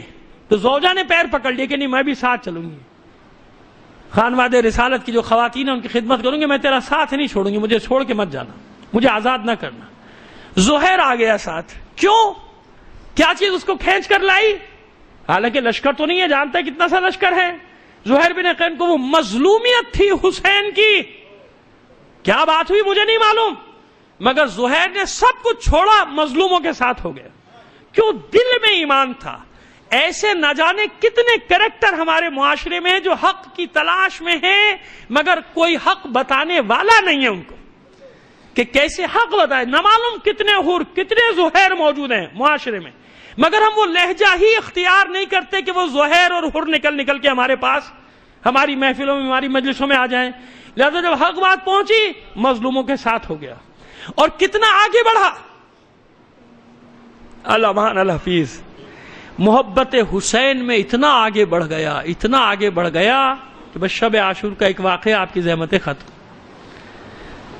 یہ شمر ملعون 8 محرم سے آ رہا ہے مسلسل ام البنین کے بیٹوں کو امان دینے کے لیے، تمہیں امان ہے، آ جاؤ، تم میرے قبیلے کے، ام البنین میرے قبیلے کی، لہذا میں تمہارا رشتے میں بتاتا ہے، کیونکہ وہاں یہ نہیں سمجھے گا کہ ماموں تھے، جیسے کہ مخالفین کہتے ہیں کہ ماموں تھے، ایسا نہیں تھا، بلکہ اس زمانے میں دستور تھا کہ کسی قبیلے کی لڑکی کہیں چلی جاتی تھی تو یہ ہوتا تھا کہ یہ داماد ہمارے قبیلے کا داماد، ہماری بیٹی یہاں گئی، لہذا ہر آدمی اس کو اپنی بہن کا درجہ دیتا تھا۔ اب اس نے وہ جذباتی ایموشنل باتیں کرنی شروع کی، لیکن ظاہر ہے کہ ام البنین کے بیٹے کہاں جانے والے۔ شب عاشور بھی یہ ملون آیا جناب عباس، اور یہ تاریخ پڑھ رہا ہوں میں آپ کے سامنے، تاریخ ہے یہ، اس کو کوئی رد کرے تو اس کی مرضی جائے، مجھے کوئی سے وہ نہیں ہے لینا دینا، میں حقیقت پڑھ رہا ہوں آپ کے سامنے۔ شب عاشور بھی آیا کہ ام البنین کے بیٹوں کو امان ہے، چلا گیا، کیونکہ ظاہر ہے کہاں جاتے جناب عباس نے جھڑک کے اس کو، اور جناب عباس بات نہیں کرتے تھے، حسین حکم دے اگر تو شمر سے کلام بھی، پہلے اجازت لیتے تھے امام حسین کہ مولا وہ باہر کھڑا ہوا مجھے آوازیں دے رہا ہے اس لیے میں نہیں جا رہا، میں اندر خیمے ہوں، تو امام مسکرا کے کہتے تھے عباس جاؤ بات کرو، جاؤ سنو، میری اجازت ہے، یعنی حسین کی اجازت کے بغیر شمر سے بات بھی جناب عباس سے نہیں کی، جب امام کی اجازت تھی پھر جاتے تھے بات کر۔ اور ایک اور بھی چھوٹا سا واقعہ ساتھ میں جوڑتا چلا جاؤں، یہ وہ جو ایک دن کے لیے آپ نے جنگ کو ٹالا تھا نا، جنگ کو ٹالا تھا کہ بھئی آج نہیں کل پر مؤخر کر دو، اللہ جانتا ہے کہ میں نماز عبادت اور قرآن کو کتنا دوست رکھتا ہوں، پھر اس میں حکمت بھی تھی، حر کو لانے والی حکمت بھی تھی، اس پیغام کو دے کر بھی جناب عباس کو بھیجا تھا۔ اب آپ مجھے بتائیے کہ جناب عباس کی شخصیت کہاں، لیکن حسین یہ بتانا چاہ رہے ہیں کہ اگر اطاعت سیکھنا ہے، بار بار یہ جملہ کہتا ہوں سیکھنا تو عباس سے سیکھو۔ کسے بھیجا تھا؟ جناب عباس کو بھیجا تھا، ابن سعد کے پاس جاؤ میرا پیغام لے کے کہ آج جنگ نہیں، ایک دن ٹال دو، مؤخر کر دو، یعنی ایک دن کی مہلت دی تھی، یوں سمجھ لیجئے۔ ایسا پیغام لے کے جناب عباس کہہ سکتے تھے کہ میں تو جنگ کے ارادے سے آیا ہوں، میرے دل میں تو ارمان مچل رہے کہ کب جنگ شروع ہو، کب میں جنگ کروں، لیکن حسین بتا رہے ہیں کہ نہیں، میں عباس کو ہی بھیجوں گا۔ میں نے بتایا نا کہ جیسا پیغام ہوتا ہے حسین ویسی شخصیت کا انتخاب کرتے تھے، بتانے کے لیے کہ عباس میرا مطیع ہے، عباس میرا فرما بردار ہے، میں عباس کا آقا ہوں، میں عباس کا مولا ہوں۔ لہذا جناب زہیر کی حالت کیا ہوئی کہ جمع کر لیا سب سے انصار حسینی کو، اور جمع کرنے کے بعد کہتے ہیں کہ بار بار شمر ملون آ رہا ہے ام البنین کے بیٹوں کے لیے امان لے کر، اور تم جانتے ہو کہ حسین کا کتنا مان ہے، ام البنین کے بیٹے کتنی بڑی ڈھارس ہیں، خاندان رسالت کی ام البنین کے بیٹے، کوئی بات تو کرو عباس سے۔ اب دیکھیے میں جو آپ کو بات بتانے چاہ رہا ہوں کہ جناب زہیر کتنا آگے بڑھ گئے محبت حسین میں، کہ خود تو ابھی راستے سے ساتھ ہوئے ہیں، لیکن شب عاشور پریشان ہے کہ کہیں ام البنین کے بیٹوں میں سے کوئی چلا نہ جائے۔ آپ یہ دیکھیں کہ کتنا آگے، اتنا آگے محبت میں گئے، یہ ان کے جذبات کو نہیں، جتنا بھی خراج عقیدت پیش کرے کم ہے انسان، کہ خود تو بھی راستے سے ہوئے ہیں، اور جناب ام البنین نے اپنے بیٹوں کو کیسے پالا ہے، مگر پریشانی کا عالم یہ ہے جناب زہیر بن قین کی، کیونکہ عام انسان ہے نا، معصوم تھوڑی ہیں، علی کی اولاد تھوڑی ہیں، فاطمہ کی اولاد تھوڑی ہیں، پریشان ہو گئے کہ کہیں ایسا نہ ہو کوئی بیٹا چلا جائے۔ سب کو جمع کر لیا تو سب نے کہا بھائی آپ ہی جائیے، آپ بڑے ہم میں، آپ ہی بات کیجئے، تو زہیر پھر نکلے۔ اس وقت جناب عباس کی جو پوزیشن ہے وہ کیا ہے، تلایا پھر رہی تھی، خیموں کے گرد پہرا دے رہے تھے، ایک طرف آگ لگی ہوئی تھی، نیزہ ہاتھ ایک طرف آگ لگائی تھی انصار حسینی نے تاکہ ادھر سے حملہ نہ ہو، خندق کھود دی تھی ایک طرف، اور ایک طرف عباس پہرا دے رہے تھے خیموں کا تاکہ کوئی رات کی تاریکی میں شبخون نہ مارے، حملہ نہ کرے۔ اور جناب زہیر نے اپنا گھوڑا ساتھ، دونوں کے رہوار ساتھ ساتھ ہیں، مجھے کچھ بات کرنی ہے عباس صاحب سے۔ جناب عباس نے کہا زہیر فرمائیے کیا کہنا چاہتے ہیں، جو دل میں ہے کھل کے بات کی۔ جناب زہیر نے، میں تفصیل میں نہیں جاتا، پورا واقعہ بتایا کہ مولا کائنات نے کتنا اہتمام کیا تھا آپ کی والدہ سے عقد کا، جناب عقیل کی ڈیوٹی لگائی تھی، ایسا خاندان ایسا قبیلہ ڈھونڈو جہاں پشتوں میں کوئی بزدلی کا داغ نہ ہو، ایسے خاندان کی لڑکی سے عقد کروں، اس سے جو اولاد ہو وہ کربلا میں میری نیابت کرے اور حسین پر، رسول کے بیٹے حسین پر قربان ہو جائے۔ بتا دیا سب۔ اچھا، پورے واقع گفتگو کے دوران ام البنین کا لال خاموش، لبوں پہ ہلکا سا تبسم ہے، بس سن رہے اطمینان سے چل رہے ہیں دونوں اور باتیں کر رہے ہیں، گفتگو ہو رہی ہے۔ جب پورا واقعہ سنا چکے جناب زہیر تو اب جناب عباس نے کہا میرے بھائی زہیر آپ کی بات مکمل ہو گئی، یعنی انہیں پورے اپنے دل کی بات کرنے دی، کہنے دی، مکمل ہو گئی آپ کی بات؟ زہیر کہتے کہ ہاں میری بات مکمل ہو گئی۔ اس کے بعد لفظ ہے روایت کے کہ علی کے لال نے ایک انگڑائی لی، ایسی انگڑائی لی کہ گھوڑے کی رکابیں ٹوٹ گئی۔ قد قامت تو آپ کی تھی، قمر بنی ہاشم تھی۔ میں کسی مبالغے میں نہیں جاتا، لیکن یہ طے ہے کہ پورے لشکر میں نمایاں تھی، آپ کو قد و قامت دور سے پہچان لیا جاتا تھا کہ قمر بنی ہاشم آ رہا ہے، علی کا لال عباس آ رہا ہے، علی کا بیٹا عباس آ رہا ہے۔ رکابیں ٹوٹ گئی۔ اور پھر ایک جملہ کہتا ہے عباس کہ زہیر مجھے میری خلقت کا مقصد یاد دلاتے ہو، مجھے یہ یاد دلا رہے ہو کہ میں کیوں پیدا ہوا ہوں، بس ذرا صبح ہونے دو، عاشور کا دن آنے دو، پھر دیکھنا کہ عباس کیا کرتا ہے۔ یعنی جناب عباس کو اتنا مان تھا کہ اس پورے لشکر کے لیے میں تنہا کافی ہوں، میں اکیلا کافی ہوں۔ مگر عزیزو کتنا بڑا امتحان تھا عباس کا، اتنا بڑا امتحان تھا کہ صبح عاشورہ جب حسین نے آواز دی ہے اور عباس دوڑے گئے کہ بس اب مجھے حملے کا حکم ملے گا، بچپن سے انتظار ہے اس دن کا، 36 سال عباس انتظار کرتے رہے عاشور کے دن کا، دوڑے گئے کہ بس اب مولا مجھے حکم دیں گے میں میدان میں جاؤں گا۔ لیکن کیا ہوا؟ مولا نے رایت جنگ ہاتھ میں دے دیا، علم۔ عباس قلب لشکر میں کھڑے ہو جاؤ، تم لشکر کے علمدار ہو۔ عباس سمجھ گئے کہ لڑنے کی اجازت اس وقت بھی نہیں، مگر انتظار کرتے رہے کہ کبھی تو میں میدان میں جاؤں گا۔ اور جب وہ وقت آیا کہ جب کوئی بھی نہ رہا اور عباس خدمت میں حاضر ہوئے کہ مولا اب اس غلام کو بھی اجازت دیں، اب حسین کا جملہ سنیے کہ حسین فرماتے ہیں کہ عباس تم تو میرے لشکر کے علمدار ہو، زینت ہو، تم چلے جاؤ گے پھر باقی کیا رہ جائے گا؟ یعنی بتانا چاہ رہے ہیں فرزند رسول کہ تم سے بچوں کی ڈھارس ہے۔ جب کسی شہید کا جنازہ لاتے تھے حسین، بیویاں بچے گھبرا کے علم کے پھریرے کو دیکھتے تھے کہ علم کا پھریرا جب تک لہرا رہا ہے کوئی مصیبت خیموں کے نزدیک، یہ ہے عباس، یہ ہے عباس۔ اس لیے جب ام البنین کے کانوں میں آواز آئی، جب ام البنین کو یہ بتایا بشیر نے کہ حسین پشت گردن سے ذبح کر دیے گئے، 3 دن کے بھوکے پیاسے، تو ام البنین نے کہا کہ عراق کا رخ کر کے کہا تھا عباس تجھے دودھ نہیں بخشوں، میں نے کہا تھا حسین سے جدا مت ہونا۔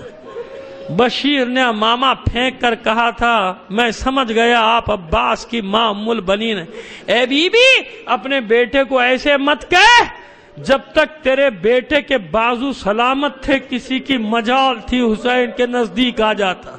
تیرے بیٹے نے وفا کو نیا مفہوم دے دیا، نئے معنی دے دیے، اور جب ام البنین کو اپنے بیٹے کی شجاعت کا واقعہ معلوم ہوا تو تاریخوں میں مرثیہ نہیں مرثیے موجود ہیں جو جناب عباس پہ جناب ام البنین نے کہے تھے، جن میں سے ایک مرثیے کا ایک شعر یہ بھی تھا کہ اے لوگوں کچھ تو بتاؤ میرے عباس کی جنگ کا حال، کچھ تو بتاؤ میرے شیر نے کیسے جنگ کی۔ میں نے سنا ہے کہ جب میرا لال عباس حملہ کرتا تھا تو یہ شامی اور کوفی اس کے آگے سے بھیڑ بکریوں کی طرح بھاگتے تھے۔ ارے مجھے بتایا گیا میرے لال عباس کو اس وقت گھوڑے سے گرایا جب اس کے بازو نہ تھے۔ ارے میں تو جب جانتی میرے بیٹے کے بازو سلامت ہوتے اور کوئی اسے گھوڑے سے گرا دیتا۔ کوئی کربلا میں ایسے گھوڑے سے زمین پر نہیں آیا، زین سے زمین پر نہیں آیا جیسے ام البنین کا لال آیا تھا۔ ارے جو گھوڑے سے گرتا تھا ہاتھوں کا سہارا تو لیتا تھا۔ میرا مولا عباس جب گھوڑے سے زمین کی طرف آئے ہیں تو بازو نہ تھے، سر کے بل عباس گرے تھے، اس طرح گرے تھے کہ جتنے تیر تھے عباس کے بدن میں پیوست ہو گئے تھے۔ کیا تھا عباس؟ اب جب عباس نے آواز دی یا مولا اللہ ادرکنی تو اس جواب کو سن لیجئے جو حسین نے جواب دیا، عباس الان انکسر ظہری عباس، اب میری کمر ٹوٹ گئی، اب میری کمر ٹوٹ گئی۔ کیا عباس؟ آخری جملہ اور سن لیجئے، نفس المحموم سے نقل کر رہا ہوں کہ جب شمر سے پوچھے گئے تھے واقعات کہ تو نے جب سر کاٹا ہے حسین کا تو اس وقت کیا کیا واقعات، بہت واقعات اس نے بتائے۔ ایک واقعہ بتایا کہ جب سر قلم کر چکا چکا تھا اور میں نہیں نقل کر سکتا کہ کیا لکھا ہے روایت میں، کس طرح میں نے سر کو بلند کیا تھا حسین کے، تو میں نے دیکھا تھا کہ حسین کے لبوں میں جنبش ہو رہی ہے۔ جب میں کان کے قریب لایا تو لبوں پہ ایک ہی نام تھا، عباس۔